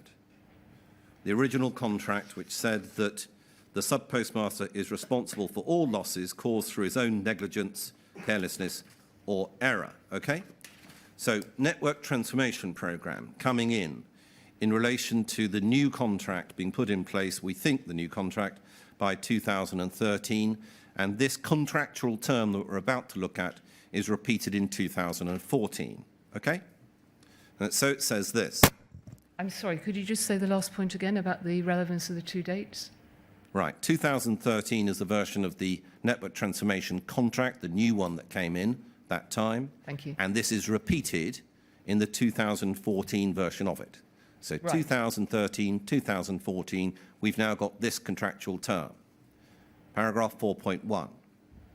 The operator shall be fully liable for any loss of or damage to any post office cash and stock, however this occurs, and whether it occurs as a result of any negligence by the operator, its personnel or otherwise, or as a result of any breach of the agreement by the operator, except for losses arising from the criminal act of a third party other than personnel, which the operator could not have prevented or mitigated by following Post Office Limited security procedures or by taking reasonable care. Okay? So, chopping out the legalese, basically, this time it says you pay up. Fully liable for any loss or damage. No caveat at all. Nothing being said this time about losses being only responsible, being sub-postmaster, being responsible for all losses caused through his own negligence or carelessness. This time it's straight pay up. Do you accept that? Yes. Okay.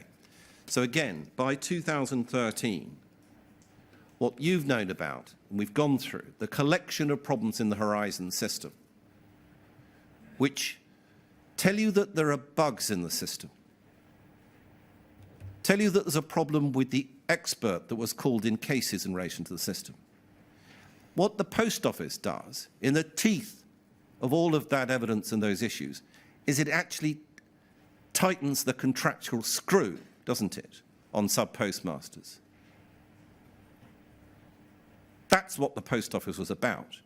Even in the face of what must have been doubts about the system, the Post Office decides, let's make damn sure that the Post Office sub-postmasters and mistresses pay up. You knew about that, didn't you, Ms. Vennells? I was aware that the so when we went into network transformation, the contract that had been in place for many, many years had had numerous iterations to it, and the organisation took the opportunity. This was led by the then network director, Kevin Gilliland, and the legal team, and they took the opportunity to, as I understood it, simplify the contract and put something in place that would be more manageable for sub-postmasters. When the network transformation, more manageable in terms of what they had had previously, was a contract with many, many, many addenda added to it. This was an opportunity to restate the contract. The contract was signed by, I think, 4,000 new postmasters because of the issues that had been raised by Second Sight.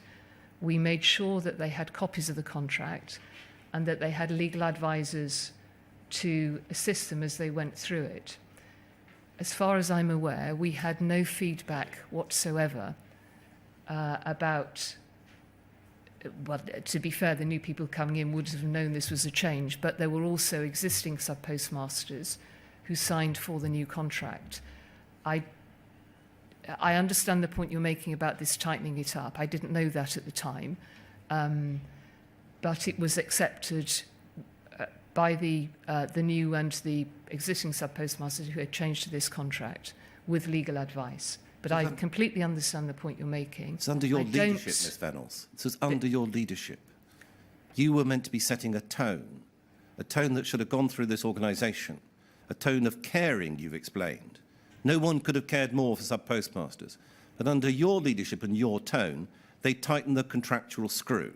It's right, isn't it, Ms. Vennells? The contract was... This clause was changed. I was not involved in that conversation at all. And it was never presented to me in the way you have. I completely accept that with the issues that there were with the Horizon system, the things that we have since understood, that this absolutely where things went wrong for postmasters was a more difficult contract than the one that had been there previously. Although, as you said before, I believe the interpretation of the previous one was more along the lines of what this amendment said. Take to another document. It's FUJ 402037. FUJ 402037. While that's coming up, and Yes, sir. sorry to take a minute of your time, Mr. Steen, but you said that this contract was the contract which newcomers to the post office as sub-postmasters would conclude. But you also said that existing postmasters, so already contractually bound, signed this contract. Now, the question I want to ask is, was that optional? Were they in effect cajoled into signing it, or what? What happened? The existing postmasters. Yes, I understand, Sir William. It was optional, and those so this. I'm sorry. No, people should not shout out from the public gallery, otherwise they'll be removed.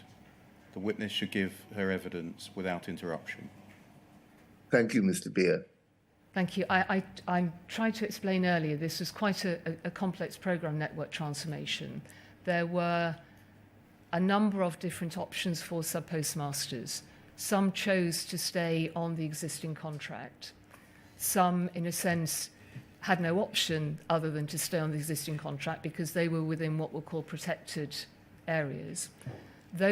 Some chose to leave the organisation, and they took with them compensation which was funded by, had been negotiated with the NFSP and was funded by government from this investment subsidy.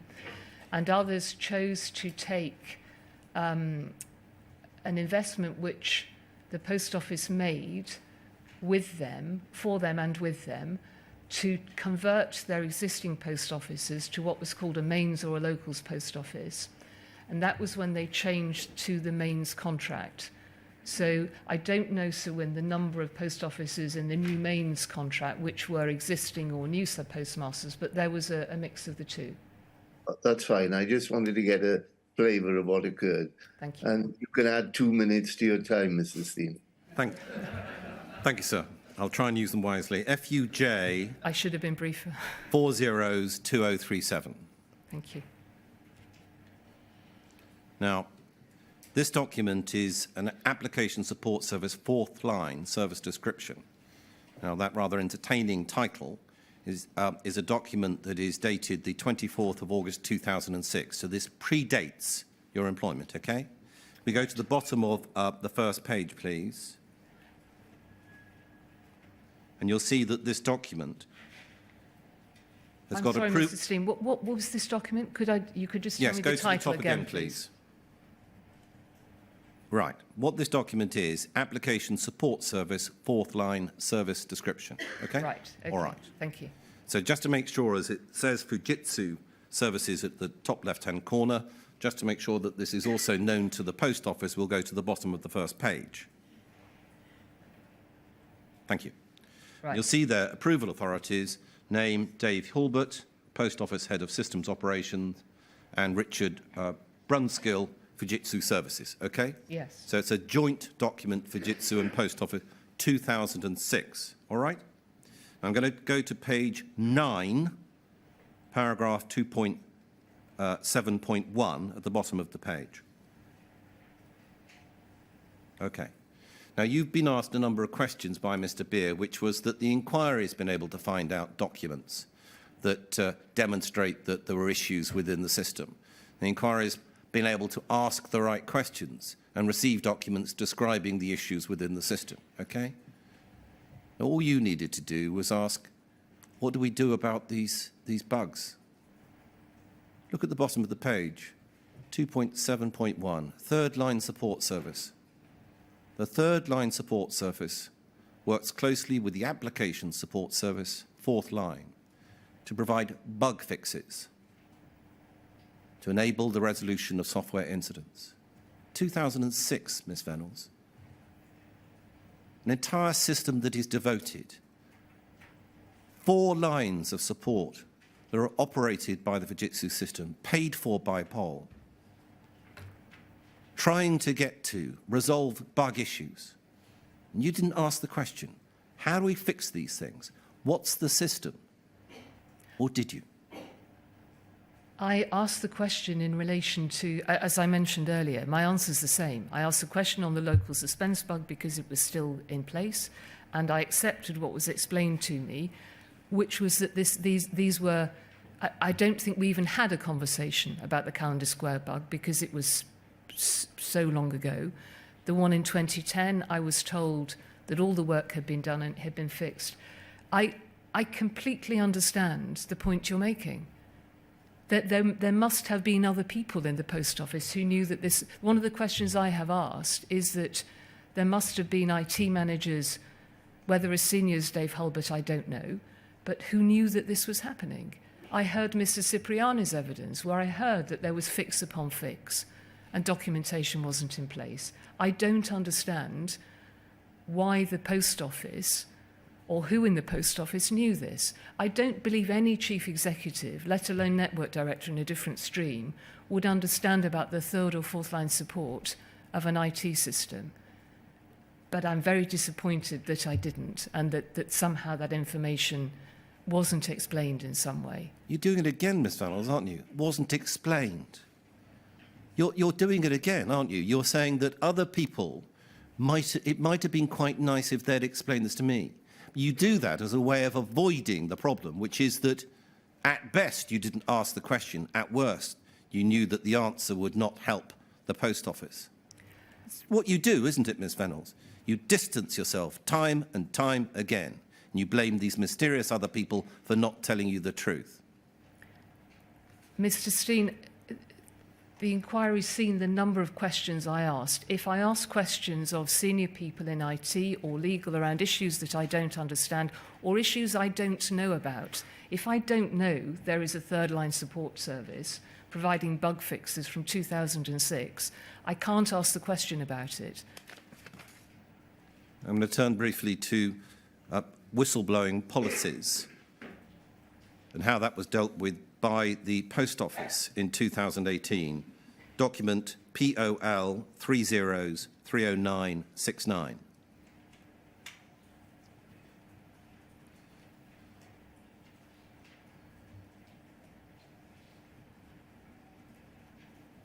Okay.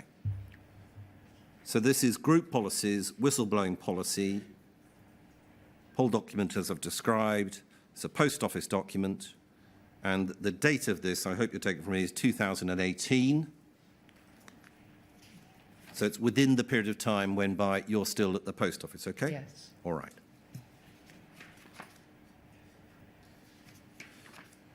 Can we go, please, to page 3 of 15 and paragraph 1.4, bottom of the page?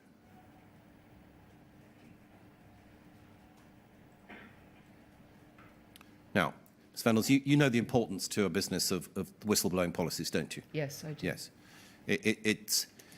It's important for the culture to have an open and honest discussion between staff members, leadership, and with one another to have a strong whistleblowing policy. Do you agree? I do. Right.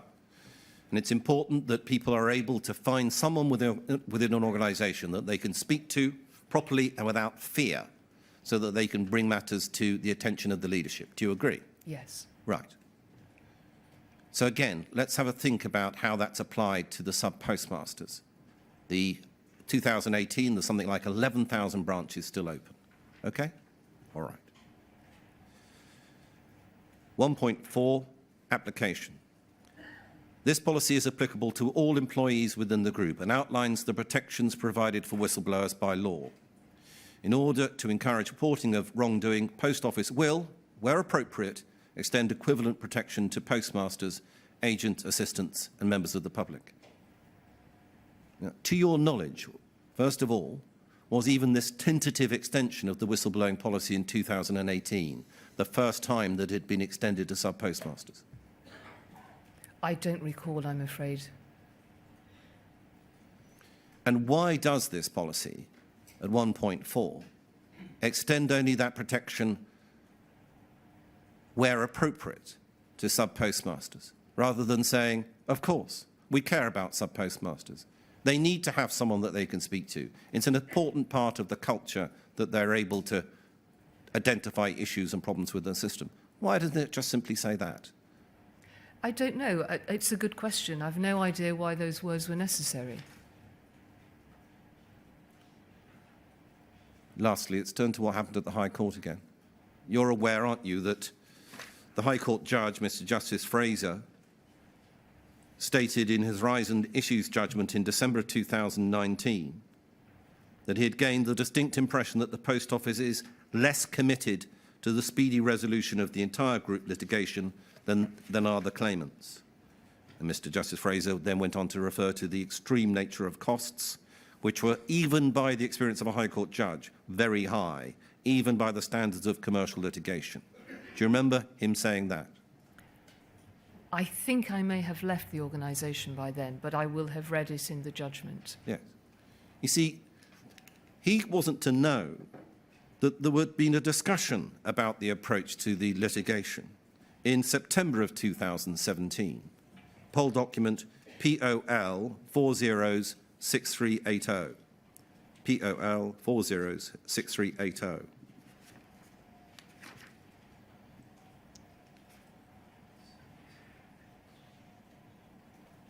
Thank you.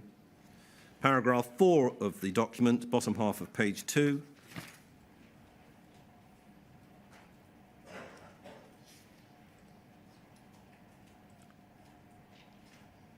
We can go to paragraph 4.3, actually. Thank you. Right, so there's a Bond-Dickerson strategy advice document being considered by the Post Office under your leadership as CEO. What it says there is, we believe the better solution is to try to focus the claimants into a collective position where they will either abandon the claims or seek a reasonable settlement. It should be remembered that the claims that are financially supported by Freeth, whose fees are at least partially conditional on winning, a third-party funder and insurers. Without support, these proceedings would not have been possible. All three entities will have the power to pull their support if the merits of the case drop below a certain level. Our target audience is therefore Freeth, the funder and insurers, who will adopt a cold, logical assessment of whether they'll get a payout, rather than the claimants, who may wish to fight on principle regardless of merits. 2017, the Post Office set about its strategy of fighting tooth and claw for its own reputational interests over those claimants at the High Court, and adopted this strategy as the High Court judge identified. That happened under your leadership, Ms. Vennells. All of this did. You set the tone, didn't you, Ms. Vennells? And the tone was, let's eliminate them. Let's get rid of these bugs in our system, the sub-postmasters. That's what you set in place, wasn't it, Ms. Vennells? Is that a question? Because I'd like to yes, answer. Yes, there wasn't it, it, Mrs. Vennells, Thank was you. the question. I think you may have noticed. I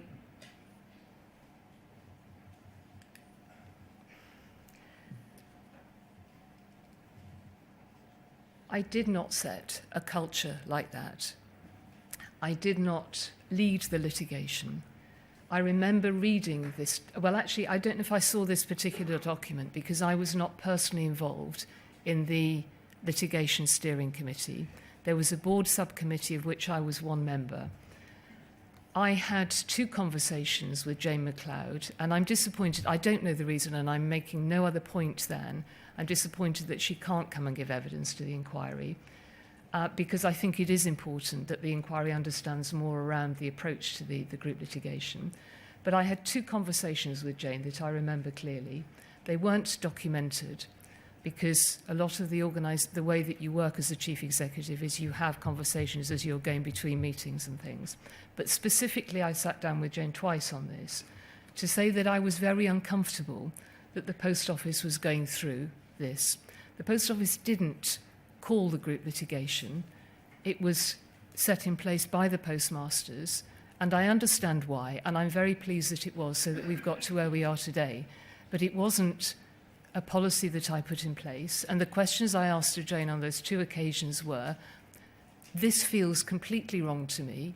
What can we do? We should not be in the process where we are fighting in court with sub-postmasters.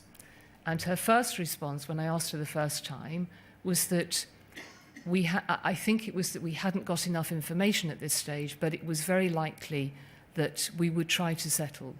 And the second time that I asked her, her view was, and the view of the leading counsel that we took, that actually the only way to solve this was to take it through.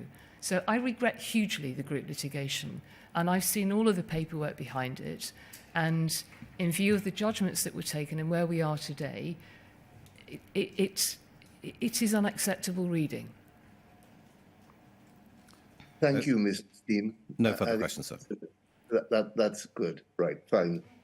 So it's now 12:18 by my clock. So we'll start again at 25 to 1. And then we have a half-hour session, which, is, as I've said, encompasses questions on behalf of the NFSP and Ms. Singer. Thank you. Thank you, sir.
Sir, good afternoon. Can you see and hear us? Yes, thank you. So we have Ms Watt on behalf of the NFSP and then Ms Christy Allen on behalf of Susan Sinclair. Thank you. So, Ms. Watt, would you be kind enough to arrange your questioning so that you finished around about 5 to 1, please? Sorry, sir, around about? 5 to 1? Yes, thank you, I will. Ms Vennells, I appear for the NFSP. Just by way of explanation, the NFSP of today is a core participant at this inquiry. It's provided hundreds of documents to the inquiry to help understand what was being said and done during the Horizon scandal.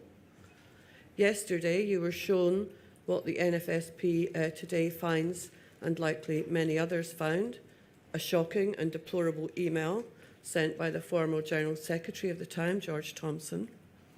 Now, Mr Thompson will have to come to this inquiry in a few weeks' time and answer for the things he said and did. But there were a couple of points in Mr Beer's questions of yesterday which I wanted to ask you about first. Of course. You were asked by Mr Beer who paid the NFSP's bills. You remember that? Yes. And you couldn't quite recall the situation at the time of the email, which was December 2012. Right. So just thinking about that a bit more to see if you can help. I think you would have been aware that the NFSP was a trade union until 2014. Thank you. I knew that it had changed status at some stage. You may have been aware the trade union status was removed by the certification officer because its members were actually self-employed rather than employees. Were you aware of that? I don't think so, no. I think you would have been aware that the grant funding agreement, which you and Mr Thompson were both involved in bringing about, was signed in 2016. Do you recall that? Thank you. And I think you would have been aware that came after a membership vote of the NFSP members at its annual conference, when members were offered the options of a merger with the National Federation of Retail News Agents, a merger with the CWU, or the grant funding agreement, and they voted for the grant funding agreement. Do you remember that? I don't remember that, no, but I'll take your word for it. Okay. In the email we saw yesterday, Mr Thompson made reference to Horizon being robust. I particularly want to look at that word. Now, that's a word this inquiry has seen, I have to say, peddled by everyone who has arrived from the Post Office to give evidence. Horizon is robust. It was not just a line, it was a mantra, and it was repeated again and again over years and years until it became the corporate truth. And that was in a business run and overseen by you. And the NFSP, along with everyone else, were fed that line for years too. And actually, what we saw was Mr Thompson repeating that Post Office line, Post Office lie, back to you, wasn't it? I think, as I explained yesterday, I and many colleagues in the Post Office took comfort from the fact that senior officials in the NFSP were saying that kind of thing. We see many examples of where words are picked up across time. I don't know where robust came from originally. It was certainly, you're quite right, used very regularly within the Post Office, and we saw an example yesterday by the NFSP. But as I said yesterday, from the Post Office's point of view, we took it as very genuine, useful experience that the NFSP made up, as you know, of people who ran post offices on a daily basis, found the system to be robust. And I don't know how well you know Mr Thompson or not, but he wasn't somebody who minced his words. And if he thought that was not the case, I don't imagine for one moment that he would have said that. But you would accept that the word robust has its origins in the Post Office? I don't know. I imagine so, but I really don't know. Just moving on, you were Network Director and a member of the senior management team, then CEO of the Post Office during the period of the Horizon prosecutions. And wrapping up everything that's been heard here over the last few days, I'm going to make some suggestions to you, and you can agree with me or not at the end of each one. I won't ask it as a question, I'll put it to you and you can tell me whether you agree or not, or accept it or not. that you took decisions not to look into things further to avoid finding out how bad things were, I did not. that you presided over a culture where issues did not come before the board if you did not want them to, Absolutely not. that you presided over a culture which meant everyone below and reporting to you across all areas of the business thought about post office reputation first before everything else, No. that you presided over a culture which saw sub-postmasters as subordinate to all of the business's interests, despite their actual partnership with the post office, their financial stake in the business, a stake which provided profits to the post office. No, and personally, absolutely not. That you presided over a culture which had as its priority a requirement to ensure that the message, nothing is wrong, everything is fine, Horizon is robust, and that led to MPs, government ministers, the media, the NFSP, the CWU, the courts, many others, being told for years and years that Horizon was robust when that wasn't true. I'm sorry, could you shorten the question? Culture. You presided over a culture that allowed that to happen. I'm sorry, the statement was too long for me to recall. I'm really sorry. Would you mind? I'll split it into 2 sentences if you can. Yeah. That you presided over a culture which has as its priority a requirement to ensure that the message was nothing is wrong, everything is fine, Horizon is robust. Everyone was told that. That's not the case. I'm sorry, but there is a qualification to that clearly for the people affected by this, that was absolutely the case, but that was not a culture. That you presided over a culture in which to maintain that aura of nothing is wrong and everything is fine, you needed to surround yourself with a variety of suitable people, handy defensive people who would make sure no dirty laundry landed on the post office doorstep, such as Angela van den Bogard, disposable professionals such as Susan Crichton, who could be blamed for anything that was going wrong. Do you accept you presided over that culture? No, absolutely not.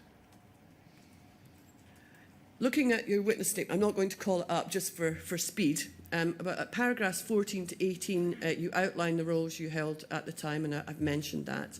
But across a period from 2007 to 2019, you had those various roles, and we've heard evidence throughout the inquiry that the culture within the investigation and audit branches was aggressive, that sub-postmasters were guilty rather than innocent from the outset, terminology in investigations used offender reports.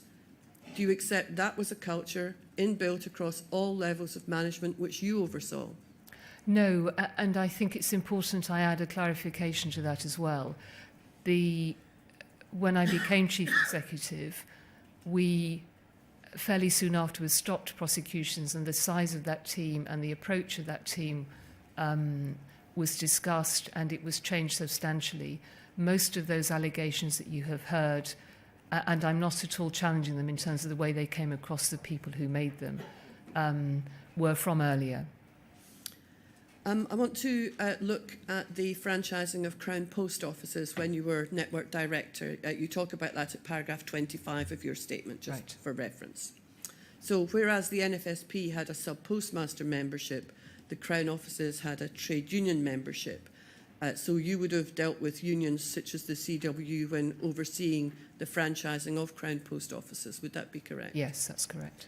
And it would have been important to you to have had union buy-in for the continuation of Horizon. I'm sorry, I'm not sure I understand the question or the sequence. As part of the overall work that you did with the unions and the franchising, it would have been important for the unions to remain bought into Horizon as the system. It was very difficult to get the unions to buy into anything. I don't recall any conversations with either the CWU or the CMA would have been the other one about them buying into Horizon. But you wouldn't have wanted them to start a dispute about Horizon, for instance, would you? There was no way I had any influence over whether those unions started disputes or not.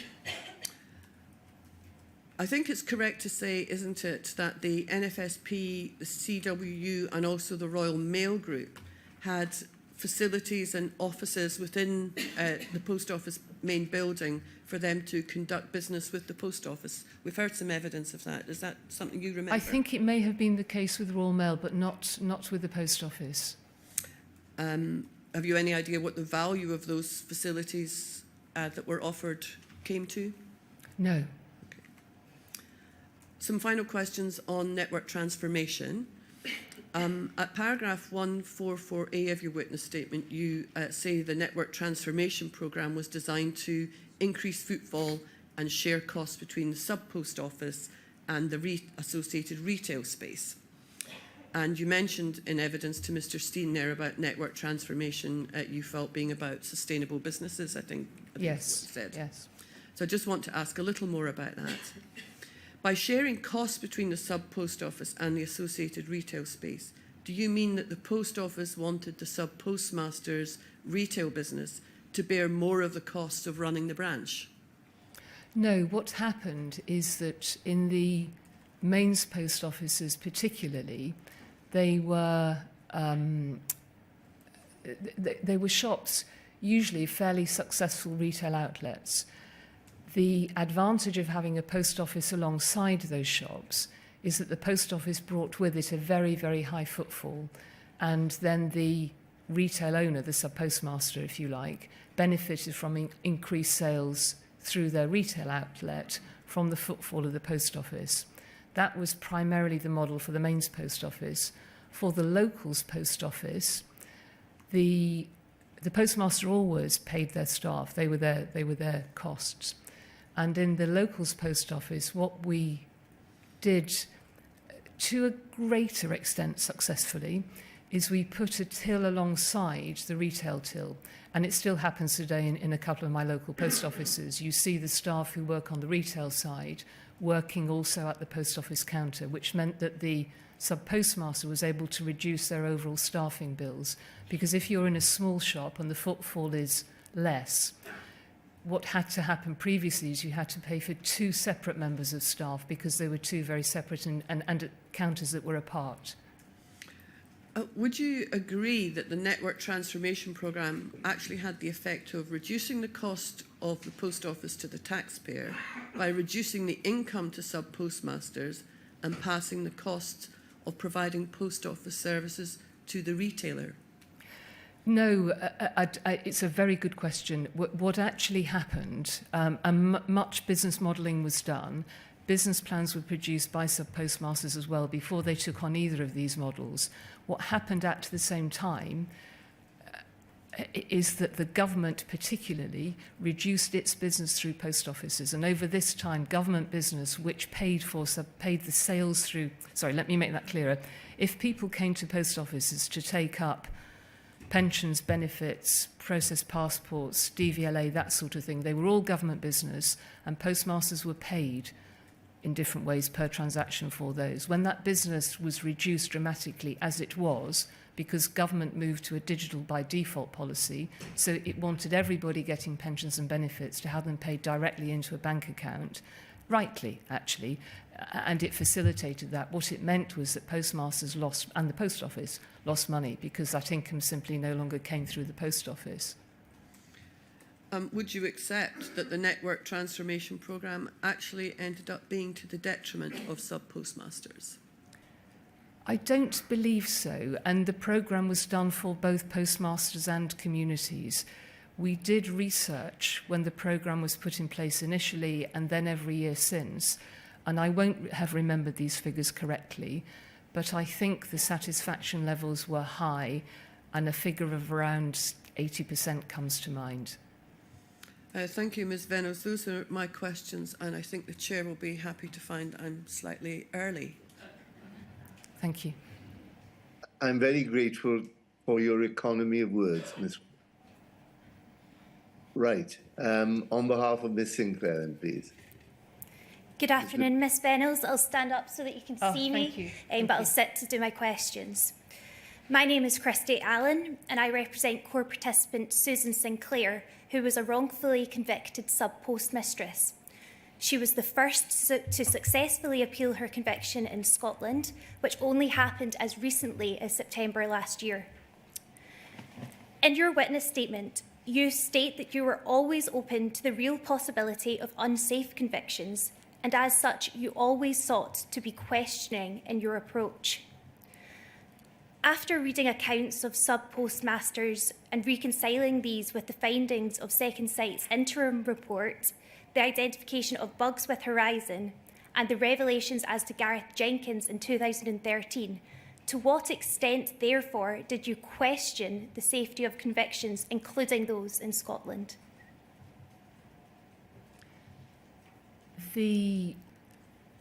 All of the sub-postmasters who raised cases were admitted into the scheme if their applications were considered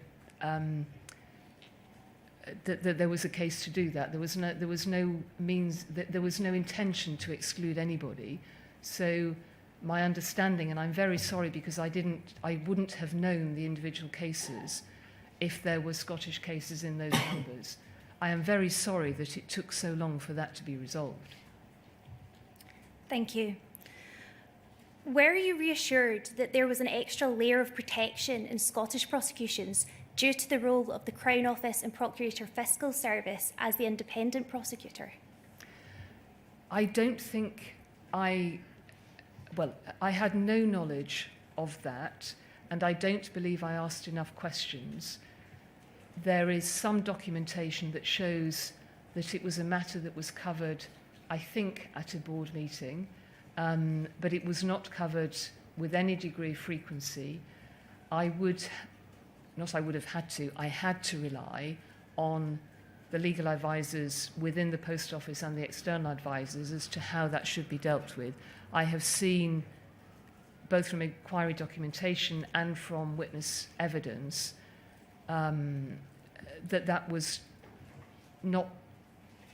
This is difficult for me to comment on because I don't understand the legal aspects of it, but I heard the evidence from Cartwright King, and it seems to me that that was not handled as well as it could have been. To follow up, was Crown Office not, however, reliant on correct information being timelessly disclosed by the Post Office and indeed by you as CEO, including any new revelations in respect of emerging concerns with Horizon evidence? I had no dealings at all with Crown Office, I'm sorry. I'm sorry, I had no dealings with Crown Office because I shouldn't have had dealings with Crown Office. Understood. But would you accept that the Crown Office was reliant on Post Office providing the relevant information timelessly? That I don't know. I know that Cartwright King were involved. It may be that they were reliant on Cartwright King. There will be other people who would answer that question better than I can for you.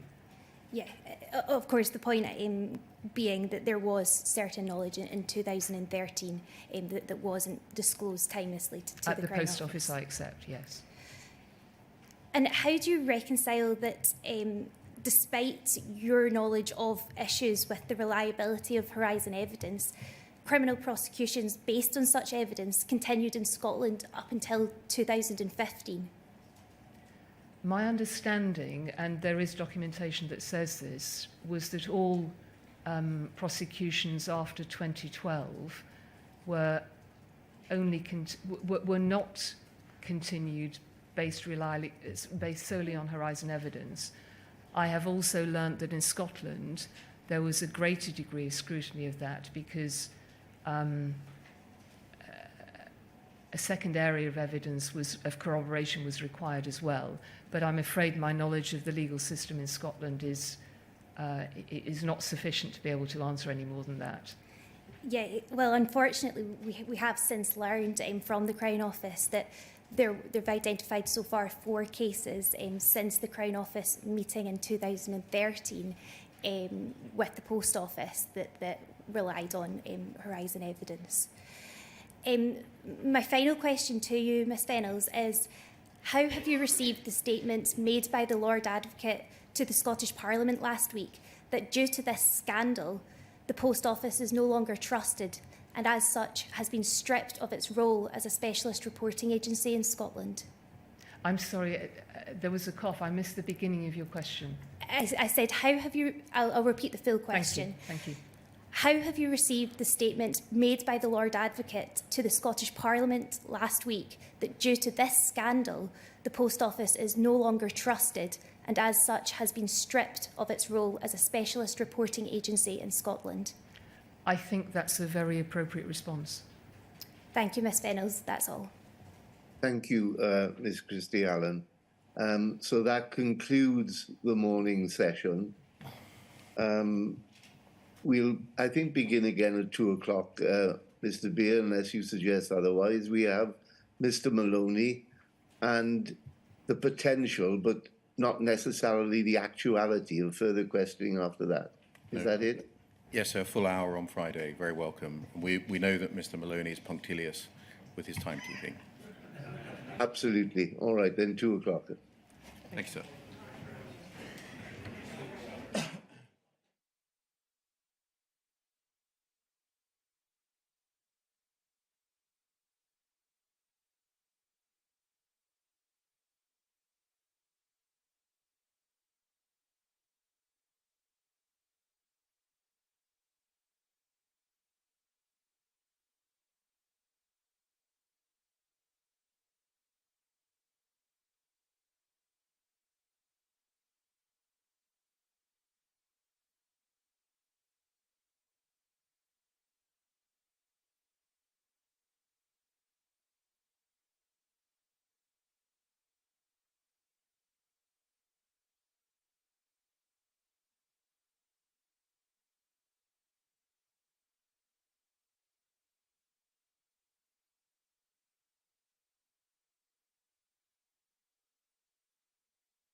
Good afternoon, sir. Can you see and hear us? Yes, thank you very much. Thank you. Over to Mr. Maloney, please. And thank you to Mr. Beer. Mrs. Vennells, just 3 topics to ask you about. Firstly, the importance of legal professional privilege to Post Office. Right. Secondly, your involvement in the RMG prospectus that Mr. Henry asked you about this morning. Mm-hmm. And then finally, some of the media coverage in 2014. So I'll take those in turn, if I may. Okay, thank you. The first one is the importance of legal professional privilege to Post Office. And I'd like to go back, if I may, as far as 2011, when Post Office received letters before claim from 4 former sub-postmasters, represented by Shoesmith's solicitors. Do you remember that event? I remember from the documentation I've seen recently, yes. Thank you. Yeah. Just for the purposes of accuracy, the letters before claim arrived at Post Office on the 26th of August 2011. And this was perceived by Post Office as a potential class action, wasn't it? Yes, that's right. Yeah. And it was important because it could have caused Post Office to lose a lot of money, and it could have been highly damaging reputationally. Yes, that would have been the case, certainly. I think they were just concerned, full stop. I don't know that it was just that, but yes. In due course, I'll take you to an email where you say, give those 2 reasons for the importance of the class action. Presumably, as Chief Executive, you were up to speed on the issues in the case because it was so important. I wasn't Chief Executive at the time. We were still part of the Royal Mail Group, and I was, I think, Managing Director at that stage. I'm sorry, Managing Director. You were originally Chief Operating Officer and then became Managing Director. That's right, yeah, entirely. But you as Managing Director then, and perhaps if I could just replace Chief Executive with Managing Director, but at that time, you would, of course, have been up to speed on the issues in the case. I was, so just so I'm really clear too, I don't recollect them now, but I've seen the documentation. I'm sure that I would have been briefed on them. I believe at that time they were all still being dealt with within the Royal Mail Group. Yeah. So I wouldn't have been as well briefed as I might have been had I been in a separate post office. So you think you would have been briefed on the issues but wouldn't have seen the documentation? I don't believe I saw it. I think all I will have seen is what you have seen. Okay. Okay. Well, I might take you to some... of course. In due course. Yes. But the main reason I ask you about this is to do with legal professional privilege because right. Yep. Faced with this potential class action, legal advice was circulated relating to document retention and document creation, wasn't it? Do you remember? Yes, it was, yeah. There was an email from Emily Springford on the 20th of October 2011. And might we look at that now, please? The reference is POL 20176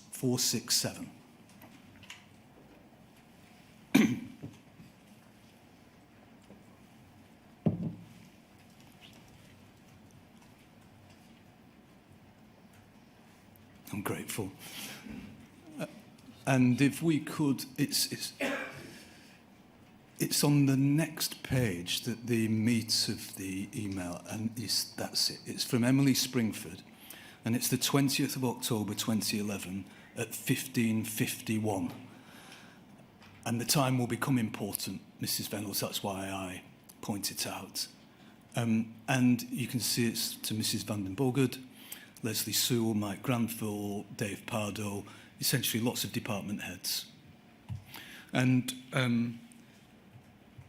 the inquiry has heard that this email was cascaded down through the departments to relevant staff. And I'll come back to the issue of whether or not it was cascaded up to you, but first of all, I'd like to go through the contents, if I may. Mm-hmm. And if we could please omit, for the sake of time, document preservation and go down to document creation. Thank you. And if we could just move the page slightly up so that we can see more of this paragraph in relation to that's great. Thank you ever so much. It's very important that we control the creation of documents which relate to any of the above issues and which might be potentially damaging to Paul's defence to the claims, as these may have to be disclosed if these claims proceed to litigation. Your staff should therefore think very carefully before committing to writing anything relating to the above issues which is critical of our own processes or systems, including emails, reports or briefing notes. We appreciate that this will not always be practicable, however. Where it's necessary to create a document containing an official critical comment on these issues, it will in certain circumstances be possible to claim privilege over the document, so that Paul will not have to disclose it in any proceedings. As litigation is now a distinct possibility, the document will be privileged if its dominant purpose is to give or receive legal advice about the litigation or to gather evidence for use in the litigation. This also applies to communications with third parties, i.e. with other organisations, provided they are confidential and their dominant purpose is as set out above. All of the following steps should be taken in order to maximise the chances of privilege attaching to the document. If the dominant purpose of the communication is not to obtain legal advice, try to structure the document in such a way that its dominant purpose can be said to be evidence gathering for use in the litigation. Mark every such communication legally privileged and confidential. If you're sending the document to someone, state in the covering email, memo, or letter that you're not waiving privilege by doing so. Request that the recipient of a communication confirm that the document will be kept confidential and that he or she will not forward it to anyone else. Think very carefully before replying to all on an email. Do all the recipients need to see the communication? And where possible and appropriate, copy a member of legal services into the communication and make clear that you're doing so to enable them to advise on the content. Please note that copying a member of legal services into the communication alone will not necessarily suffice. If in doubt, call legal services before committing anything to writing which relates to these issues and contains critical wording. And Mrs. Vennells, did you see that advice from Emily Springford? I don't believe I did, unless you can take me to something that shows that. Right. I might be able to. But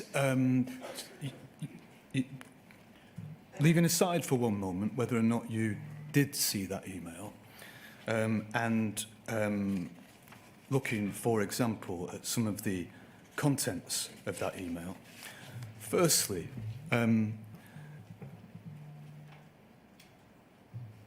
as a person, not a lawyer, what do you think about the suggestion that people should think very carefully before committing to writing anything relating to the above issues which is critical of our own processes or systems, because we might have to disclose it? Does that seem very fair to you, Mrs. Vennells? No, it doesn't. And I remember when I read this recently, that, as you say, if you read it as a private individual rather than somebody understanding perhaps the legal thinking behind it, it struck me as an odd thing to say, unless there was some common sense reason that what somebody might be criticising in relation to their job could be misread across to something. But no, I thought it was an odd thing to say. Yeah.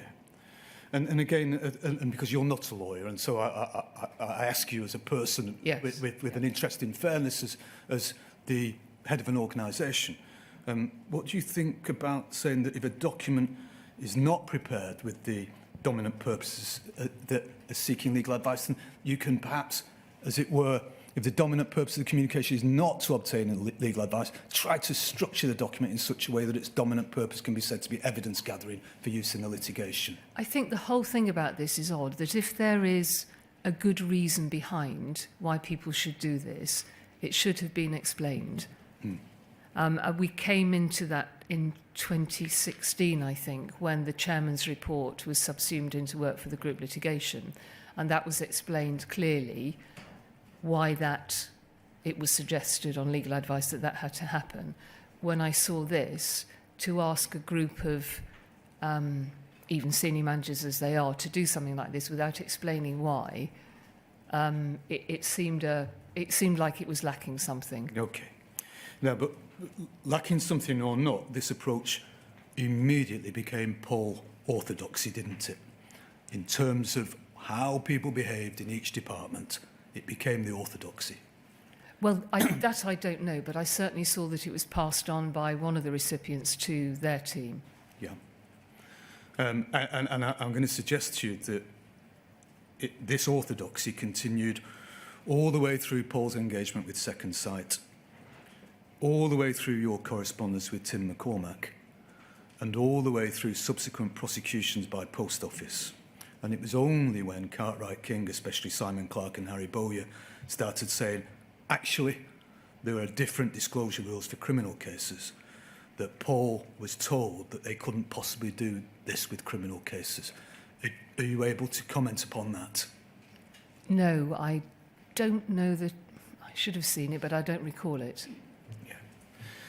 If now we could please go to Paul 20294-928 to look at just how quickly this did become orthodoxy within Post Office. So that's POL 20294-928.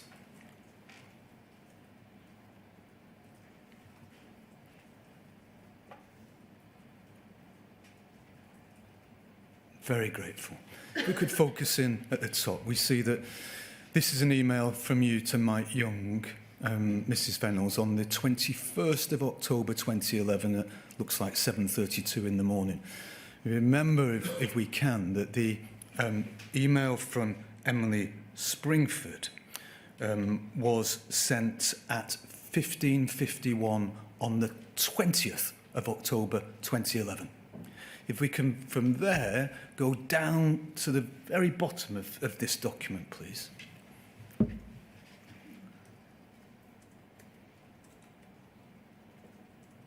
Now, and this is where we start. So the 20th of October 2011 at 15:48.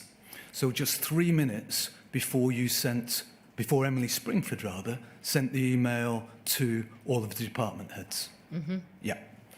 And this is an email from you, Mrs. Vennells, to Leslie Sewell, copying in Mike Young and Kevin Gilliland. And the subject line is Horizon Independent Assessment. Do you remember what this is about? Yes, I think we discussed this morning or yesterday. This is the report in response to the comment by Donald Bryden. Yeah. Yeah. And it reads, Leslie, excuse me if I missed it. Did you get back to me reconfirmation as to how robust / reliable PIN test, is that the right name, were? I.e. what other type of validation work they've done on this scale, for whom? Also, when do we expect the results? Kevin has heard today the BBC may be going for more coverage. Thanks, Paula. Now that was 15:48, 3 minutes before the Emily Springford email. Leslie Sewell replies at 17:39, just 1 hour and 48 minutes after Emily Springfield sent her email. And we see Leslie Sewell's email at 5:39 here, and Leslie Sewell replies to you, Mrs. Vennells, copies in Mike Young, Kevin Gilliland, Hugh Flemington, and Emily Springford. Immediately copying in lawyers. And she changes the title from the Horizon-related title to legally privileged and confidential. Paula, Fujitsu reviewed who they will use for the review of Horizon Next Generation, and as such will not be using pen test partners they'd originally intended. They've now engaged with KPMG to complete the review, which they now expect to take up to 2 months. There's a meeting tomorrow with legal to discuss the scope and timing of this review. And so, following some very important aspects of the advice of Emily Springford immediately. An hour and 48 minutes later, changing the subject header to legally privileged and confidential, even though it's a reply, and copying in the lawyers in accordance with the advice of Emily Springford. Just whilst we're on this page, can we go up, please, and to see your reply to Leslie Sewell? and this is you, Mrs. Vennells, and you send it to Mike Young. So you copy everybody else out, and you send your reply to Leslie Sewell's reply to Mike Young the following morning, first thing as it were. And you say to whom you thought was Leslie Sewell, this is very high profile. We've had lawyers' advice about how mails, etc. now handled. So what is happening here? Why do Fujitsu think they can change the test company after they've told us who they were using? Why is there a meeting to discuss scope and timing when it was asked for 6 months ago and the scope must have already been signed as pen tests were appointed? And retiming in another 2 months. Leslie, the last comms you and I had was that we'd have it in a couple of weeks. This is unsatisfactory. It looks as though it's not being taken seriously, and I don't know where the accountability lies, in Paul or in Fujitsu. A class action legal case against Paul could be hugely negative reputationally. It could cost us a lot of money, and this verification, which presumably could be of enormous help, is not even off the blocks. I don't understand. And how can it be independent if Fujitsu are choosing and swapping suppliers? Is that sustainable evidence in court? Independently verified by a company they choose? KPMG are a good company. Are they qualified to do this? And do they have any association with Fujitsu? Finally, I know everyone's working very hard, but I'm a bit disappointed that I found out only by asking as a result of potential BBC coverage. With this going on, I could easily have sent a note in response to a board query saying not to worry because there's a verification underway and the results are due any day soon. It doesn't help our IT credibility if I'm on the back foot with what's going on, Paula.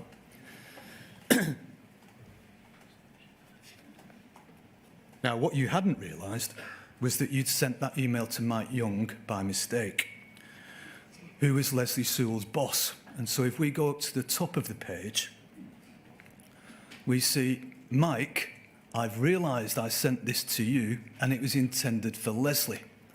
But actually, as her boss, would you mind looking into? And then in brackets, also, watch the tone, not always easy to judge in mails.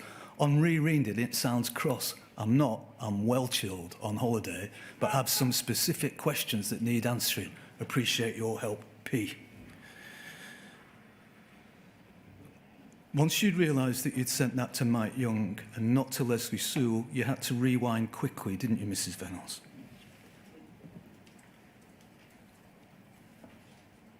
I didn't ever operate in that way. The email to Leslie Sewell would never have been written in the tone that you have just read it. It was a list, and the inquiry has seen many other emails that I send, which are a series of questions, open questions, nothing assumed behind them that I was looking for answers on, because this was, as I said in the email, a very serious matter. It had been raised by the Royal Mail chairman, and it obviously needed to be handled carefully because of what we were dealing with. But I don't think I ever sent emails with that in the way that you read it. No. And I read it in that way because I wondered if that might be your response, because the reality is that you realised it sounded cross from having sent it, didn't you?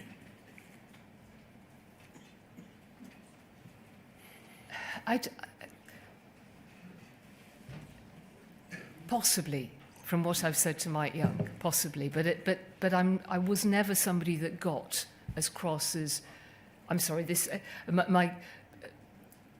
I said what I said in the email. Yeah. Yeah. No, absolutely. But the term, the wording, Mrs. Vennells, it was cross, wasn't it? I was clearly irritated. Yeah, you were. Yeah. Absolutely. And you expressed your irritation was manifest in the words that you used, wasn't it? But what I say, and I think this is true, is that it isn't always easy to judge tone in emails. No, entirely. And the questions I were asking were valid questions. Did you rewind in that way because Mike Young wouldn't take that sort of aggressive, arguably domineering tone from you?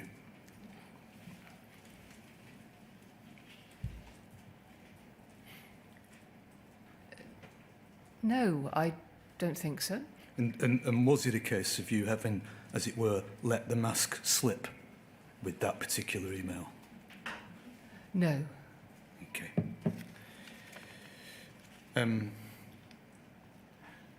One of the four former postmasters who'd submitted letters before claim was Julian Wilson.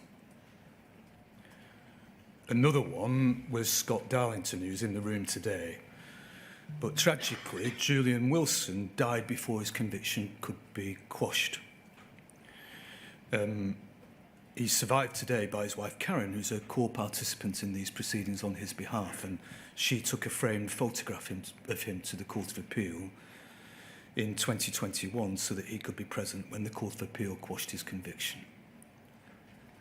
So he was really one of the trailblazers in terms of trying to bring Post Office to account for what he thought had been done to postmasters through the unreliability of Horizon in the first place, and then the way that that unreliability of Horizon was used against postmasters.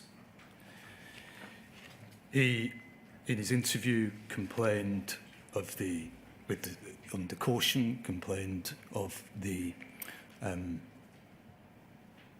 problems that he'd experienced with discrepancies with Horizon. And what I'd like you to have a look at now, please, Mrs. Vennells, although you say you didn't see the documentation, is his letter before claim. I just want to take you to this very briefly, which is POL 30/46944.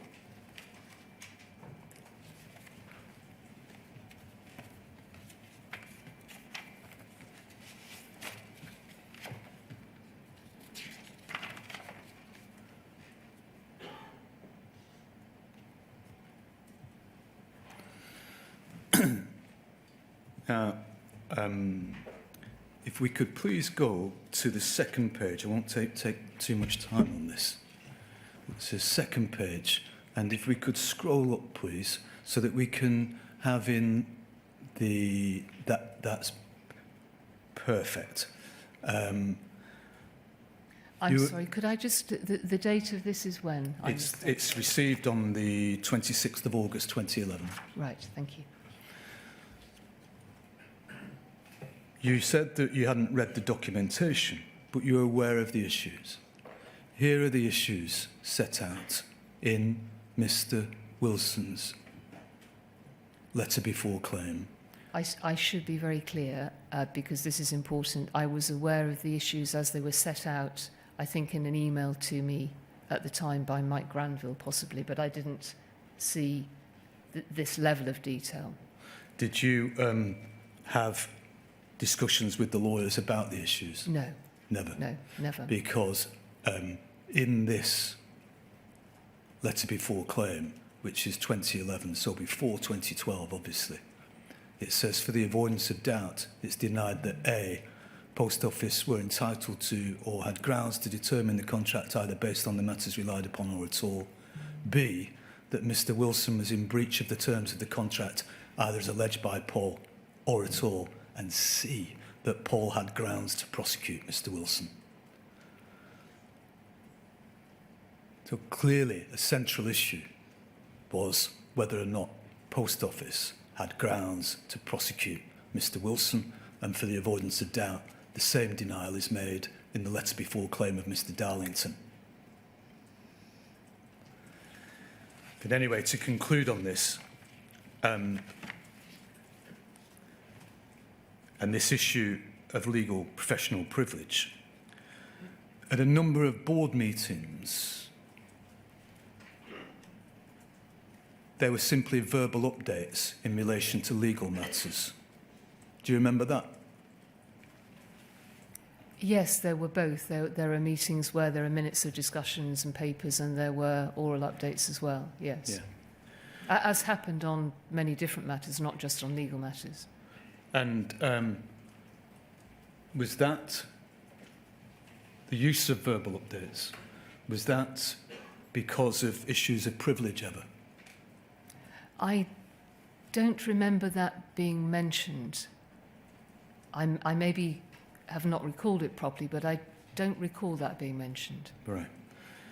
Because Jane McLeod, in her statement, which has now been read into the record, at paragraph 151 rather, says that from April 2016, when we were informed that Friths, the claimant's solicitors had filed a claim in the High Court, I was more sensitive about confidentiality and privilege issues, given the risk that litigation was imminent, and therefore some updates were verbal only. Did Jane McLeod ever communicate to you, Mrs Vennells, that that might be a reason for verbal only updates? No, Jane, as I said in my statement, was someone who was on a sphere of risk-averse to risk-tolerant. She was, by nature as an individual, quite risk-averse. But I don't ever remember her raising that as a reason for only oral updates. Okay. Second topic then, which is the RMG prospectus. This morning, you were asked about your work to propose a change to the RMG prospectus. Yes. Yeah. And you said that you came very late in the day to deal with this.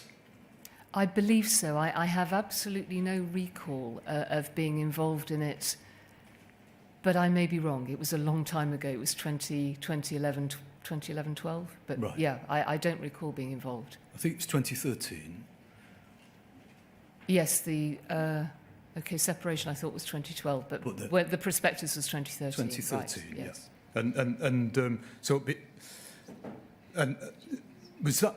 Was it because of your minimal involvement that you've got no great recollection of it, or for other reasons? I simply have. There are no reasons other than I can't recall it. Yeah. If you can show me that I was involved, then I'm very happy to accept that I was. But I simply don't recall that. The two organisations were operating separately now. Okay. You were asked by Mr. Henry this morning a number of questions about this. And in particular, he asked about how in September of 2013 you wrote to the chair that you'd earned your keep in having a particular section removed. Yes. Yeah. And when you were pressed about this by Mr. Henry, he suggested that you'd earned your keep by keeping a lid on things about Horizon. Do you remember that? Yes. Yeah. And you said you had no recollection of that. And the real reason was that it had taken some time in a short period to remove that statement about Post Office IT from the Royal Mail prospectus, because I didn't believe it was helpful in any way to the Post Office, because the two businesses were separate and the prospectus was about the flotation of Royal Mail. Is that relatively accurate? Yes, that's how I remember it. Yeah. Can we briefly look at one document, please, which is POL 201 58149. That's POL 201 58149.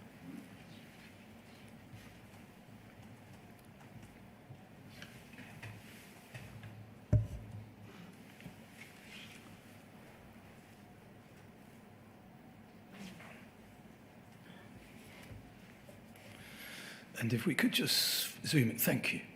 So this is your review of achievements against 2013-14 personal objectives. And the way this proceeds is that each section is dealt with as his, firstly, talent. And that's not about your talent, Mrs. Vennells, it's about talent you've recruited. Firstly, key achievements, and then if we go down the page, please, and keep going over to the next page, I think. So that's achievements, and then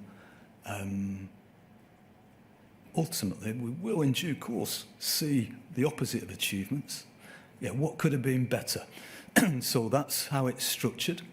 And then if we go over onto the next page, we see the start of the next, which is culture, key achievements, and what could have been better.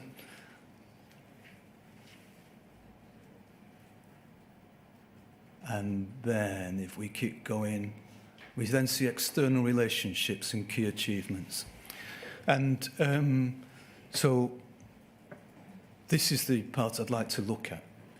And in particular, the second bullet point, good progress in drive to strengthen our strategic relationship with commercial partners in a way which actively creates value for the Post Office.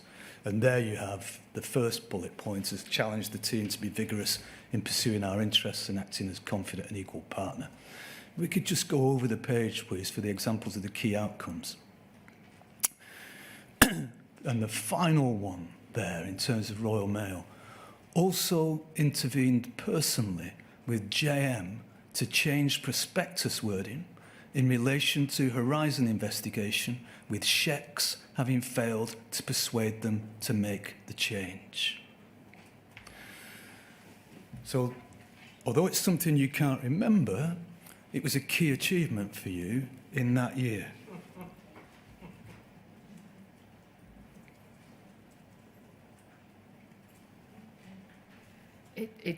Yes, it's one of a, and it's the last point. It's one of a list of areas that I worked on.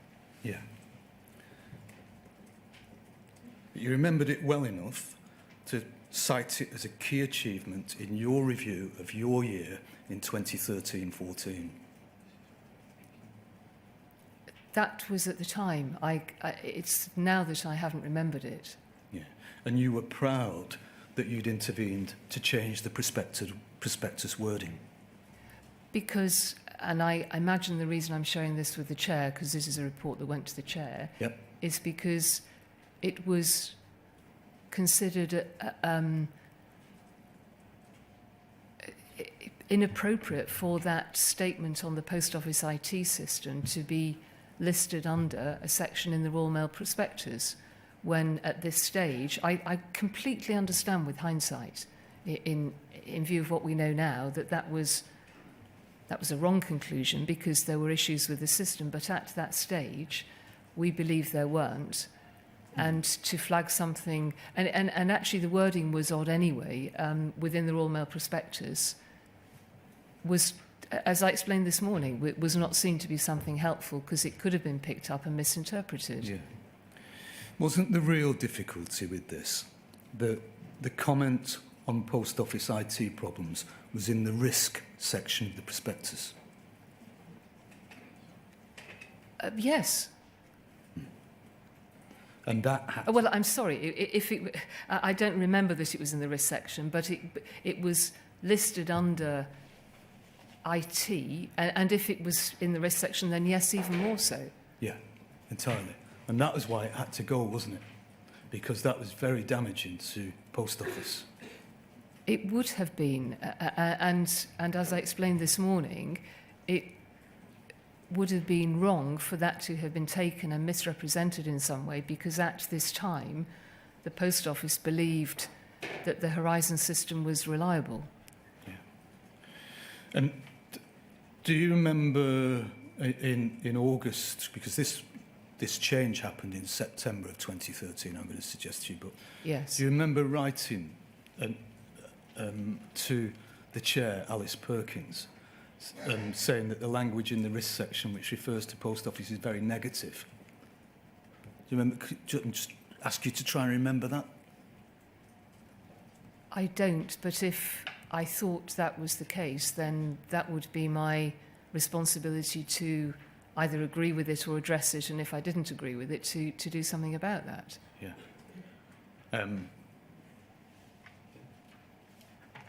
And did you think about escalating it to HMG, Her Majesty's Government? Well, this says that Shecs, so I'm assuming that that somebody must have raised this with Shecs. Yeah. Because we've asked Shecs to have it removed. Exactly. And do you remember Martin Edwards writing to you to say that all efforts by Shecs had failed and you might have to intervene personally? I'm assuming that's why I did then. Yeah. That's when you got involved. Right. And it really wasn't about hearing about it late and in fact not being involved with it late, was it? Because you had Martin Edwards on the case trying to take it out and escalating it to Shecs. It wasn't about getting involved late, was it? I'm afraid I can't answer that because I can't possibly remember, but my sense was that as this says, is that I was asked to step in, as we've seen on a couple of other issues, to see whether I could unblock something. So I don't know who was... I wasn't, and the inquiry hasn't seen anything on this, I wasn't involved in the prospectus review. So whether Martin was doing that on behalf of Post Office or other people were doing on behalf of Post Office and it was then flagged to me, I genuinely don't know. And it suggests you knew it was damaging.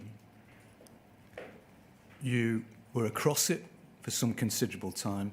All efforts without your involvement had failed, including checks, and then you had to personally intervene. I can't remember. I'm sorry, I can't help you with that, but I'm not... There will be presumably documentation somewhere that illustrates what the process was around the prospectus. I don't think I was involved with it. I mean, it wouldn't have... As somebody who was now trying to run a new company that had just been stood up, that wouldn't have been the level of detail that I could possibly work on. And it may be that Martin Edwards was the individual doing that on behalf of the Post Office or the Post Office Board on behalf of me, I don't know. Yeah. And you were very proud that you'd managed to get it out, weren't you? I list it as an achievement because, yes, if I had felt at the time and the chair and the board had felt at the time that this was something that was a risk for the Post Office, at the time, it seemed the right thing to do. Yeah. And now, finally, the final topic is some of the media coverage in 2014. Now, in 2014, a degree of damaging publicity about concerns over the reliability of Horizon began to emerge, didn't it? I'll take your word for that. I'm sorry, I can't recall the detail now. Okay. Well, campaigning postmasters were appearing on radio and television to describe their experiences at the hands of Post Office and about how their lives had been ruined and how they felt that Horizon was at the root of their problems.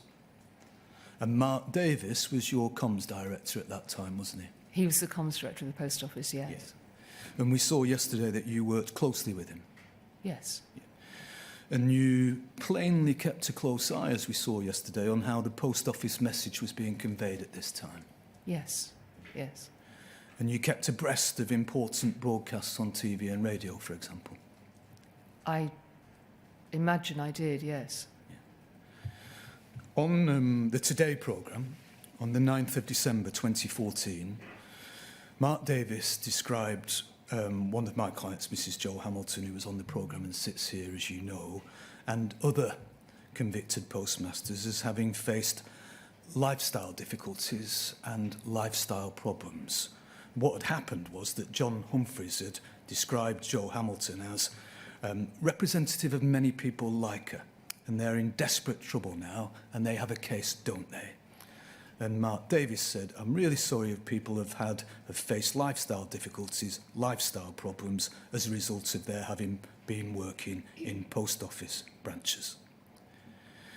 Mr. Davis addressed that remark in his witness statement, which is published on the inquiry website. And he said, and that witness statement, if we're able to bring it up, please, is WITN 098 60100.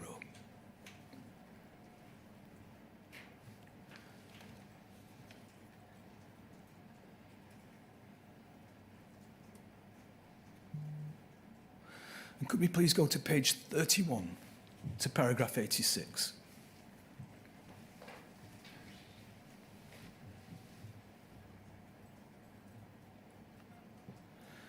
And Mr. Davis says here, I've also been asked where the view that people had, quote, faced lifestyle difficulties, unquote, originated from.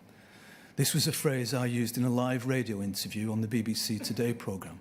I was trying to make the point that Paul was sorry, genuinely, that people had faced challenges in their lives, but it didn't necessarily follow that Paul was responsible.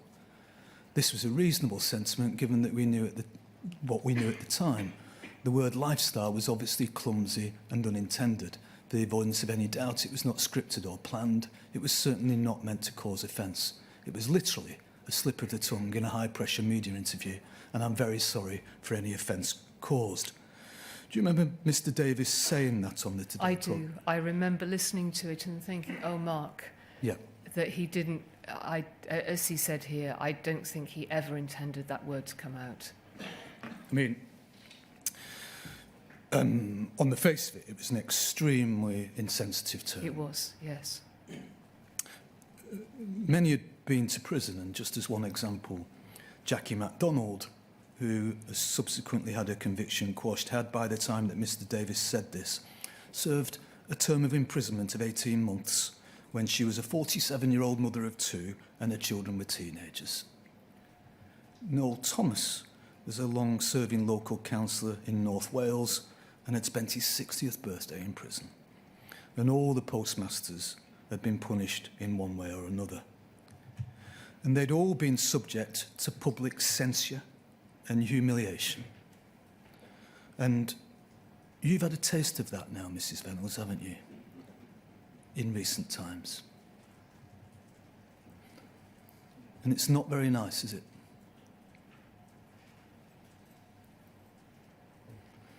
And if somebody were to say to you, Paula, you appear to have a bit of a lifestyle difficulty at the moment, might you consider that that could be viewed as slightly ironic or sarcastic?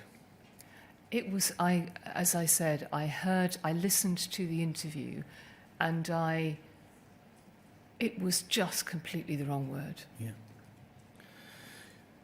They had the inability to find employment, many were going bankrupt, they had we saw the breakup of families, there were serious mental health problems, and in at least one case, a person was driven to take his own life. It was crass and insensitive, wasn't it? It was, absolutely. Did you speak to Mr Davis about it? Yes, I did. And obviously, from what you've said, it's not something that you would have said. No.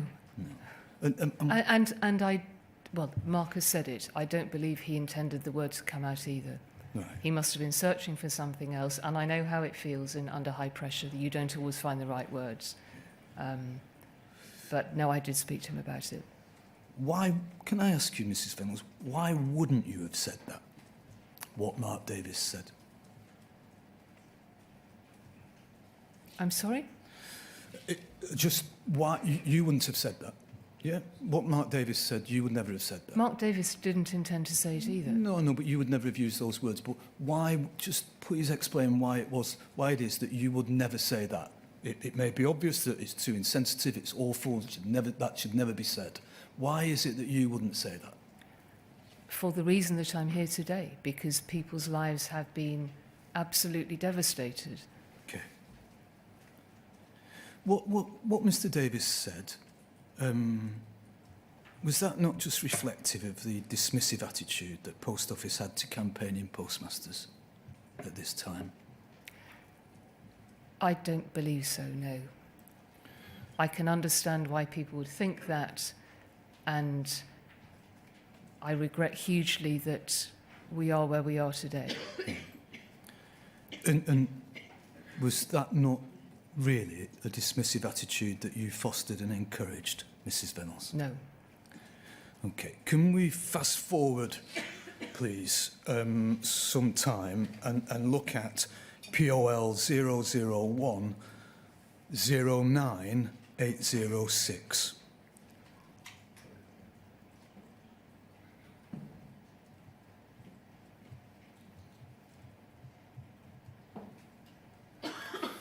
And in fact, some time is only 8 days.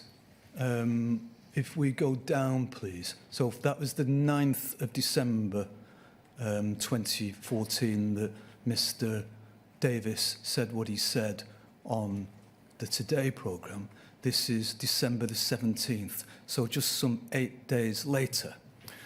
8 days after you've said, Mark, you should never have said that. This is 9:45 in the evening, and it's an email from you, Mrs Vennells, to Mark Davis, Belinda Crowe, Gavin Lambert and Patrick Bourke, CCing in the chair, Alice Perkins. And it reads, and I'll read all of it. I've just seen, well, hi all, I managed to catch the one show on iPlayer.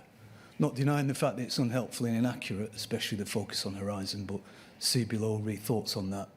Mark has achieved a balance of reporting beyond anything that I could have hoped for. The statements stamped across the screen with the PO sign as a backdrop were really powerful. They emphasised everything we've done and came across as fact. Very good. The rest was hyperhuman interest. Not easy for me to be objective, but I was more bored than outraged. The MP quoted, who was full of bluster and inaccurate. Joe Hamilton lacked passion and admitted false accounting on TV. James Arbuthnot was nowhere to be seen and the bulletin was too long. What I thought was helpful, that it was presented Horizon as the problem, which is exactly what Second Sight say they haven't found, and so easier for us to refute. There was nothing about intimidation, poor coaching, and the message about not knowing how to use the system, in my eyes, made the sub-postmasters look inadequate. Lastly, belt and braces. I know, forgive me, can we find out how the sub-postmaster in Nelson Wales thinks we're about to go after him for 18k and why he thinks we haven't been in touch? That sounds like a live issue, not one in the scheme, question mark. I'm sure we haven't been in touch. My sincere thanks to all of you. I had an email tonight from Richard C. saying how much you'd helped, that we could have done nothing more, and he was sorry the debate had not gone better. Richard C., was that Richard Callard? It was, yes. He was a non-executive director of Post Office at the time, was he? Yes, that's right. Yeah. Why was he taking such an active interest in this? He was the non-executive director from Shex, and as we've seen, they were following the work that we were doing through the complaint and mediation scheme. Was Shex and Post Office, as it were, pulling in the same direction around this?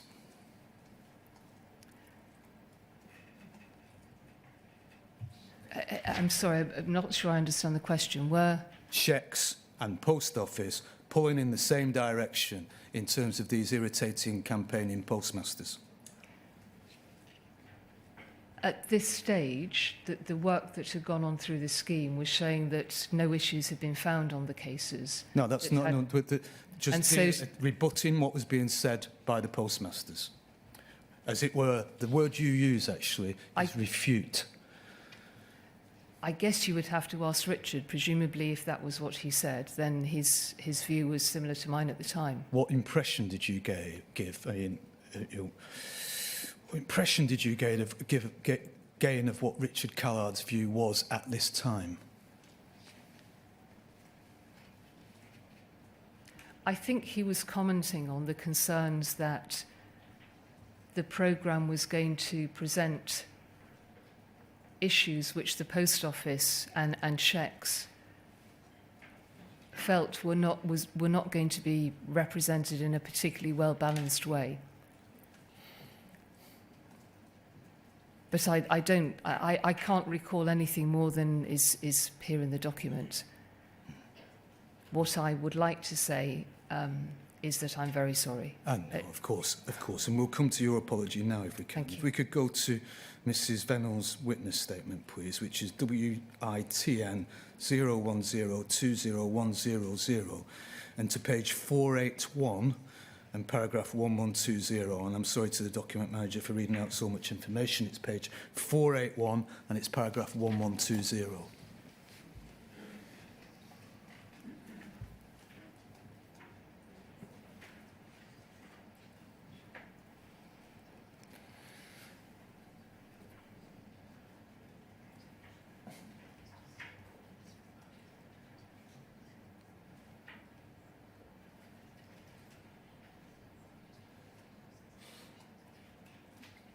Oh, I'm sorry, it's not 481, is it?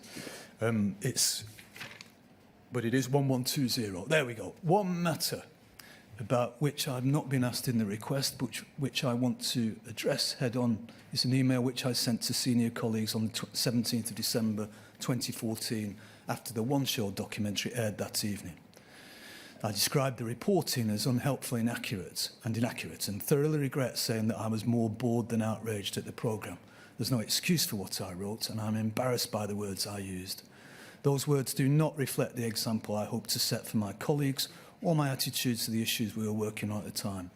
I was working hard to find a way through the difficulties of dealing with what seemed such an imperative yet intractable problem to solve got the better of me that evening. I am sorry.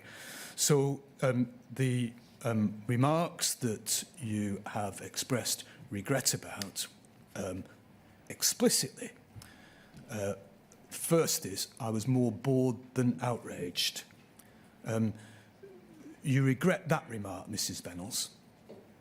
I regret everything I said. Yeah.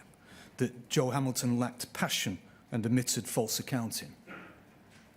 And MP who? Bluster and so on. You regret that? I regret everything I wrote. Yeah.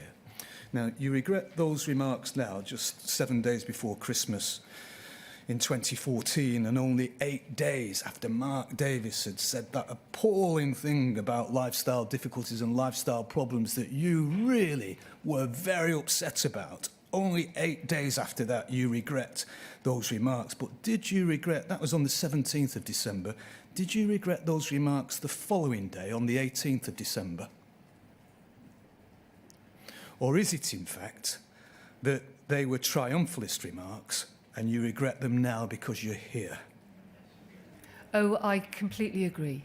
I completely agree. The pressure we were under at the time to try to manage the what we genuinely felt was an imbalance of media coverage and representation about what was happening in the post office.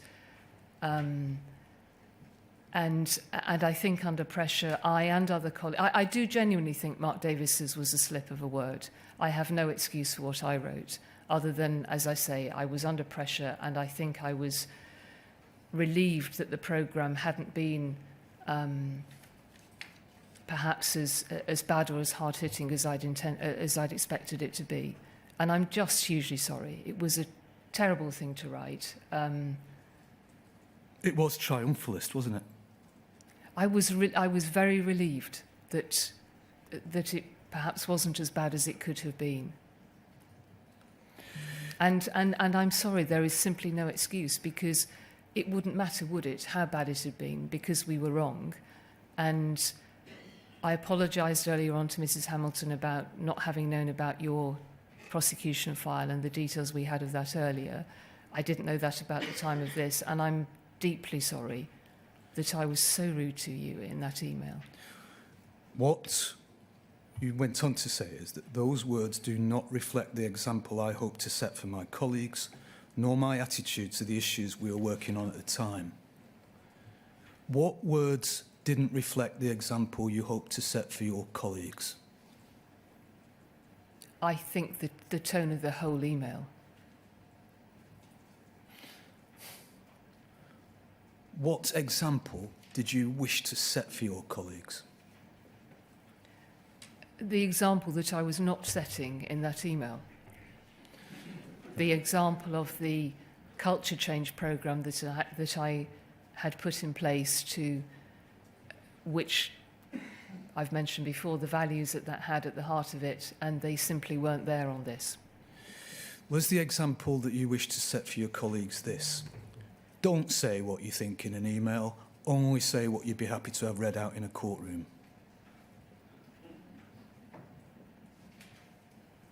I'm sorry?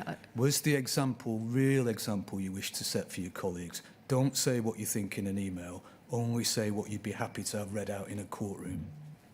And you'd let yourself down there.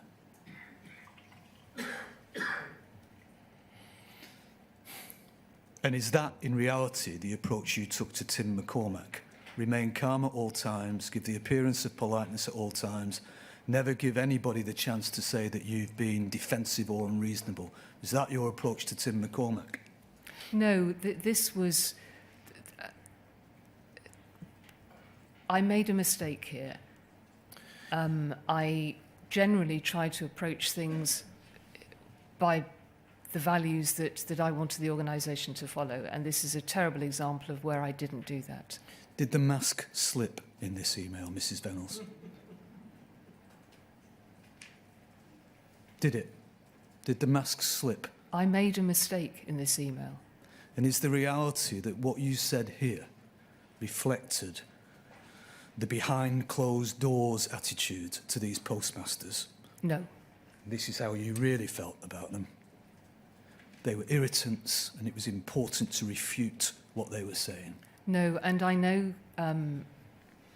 it has been chosen to be taken a different way, but my desire to share the details of the 8 cases which we talked about yesterday was completely genuine. My desire behind setting up the mediation scheme was completely genuine. This was a terrible mistake, which I'm deeply sorry for, when I was working under pressure, and I simply should not have done it. Is it not that the truth just came out this time? No, that's not the case. That's all I ask. Thank you. Thank you. Thank you, Mr. Maloney. Ms. Leake, I know you're the legal representative of Ms. Vennells in the hearing room. Are there any questions that you'd like to ask her? No, thank you, sir. Fine.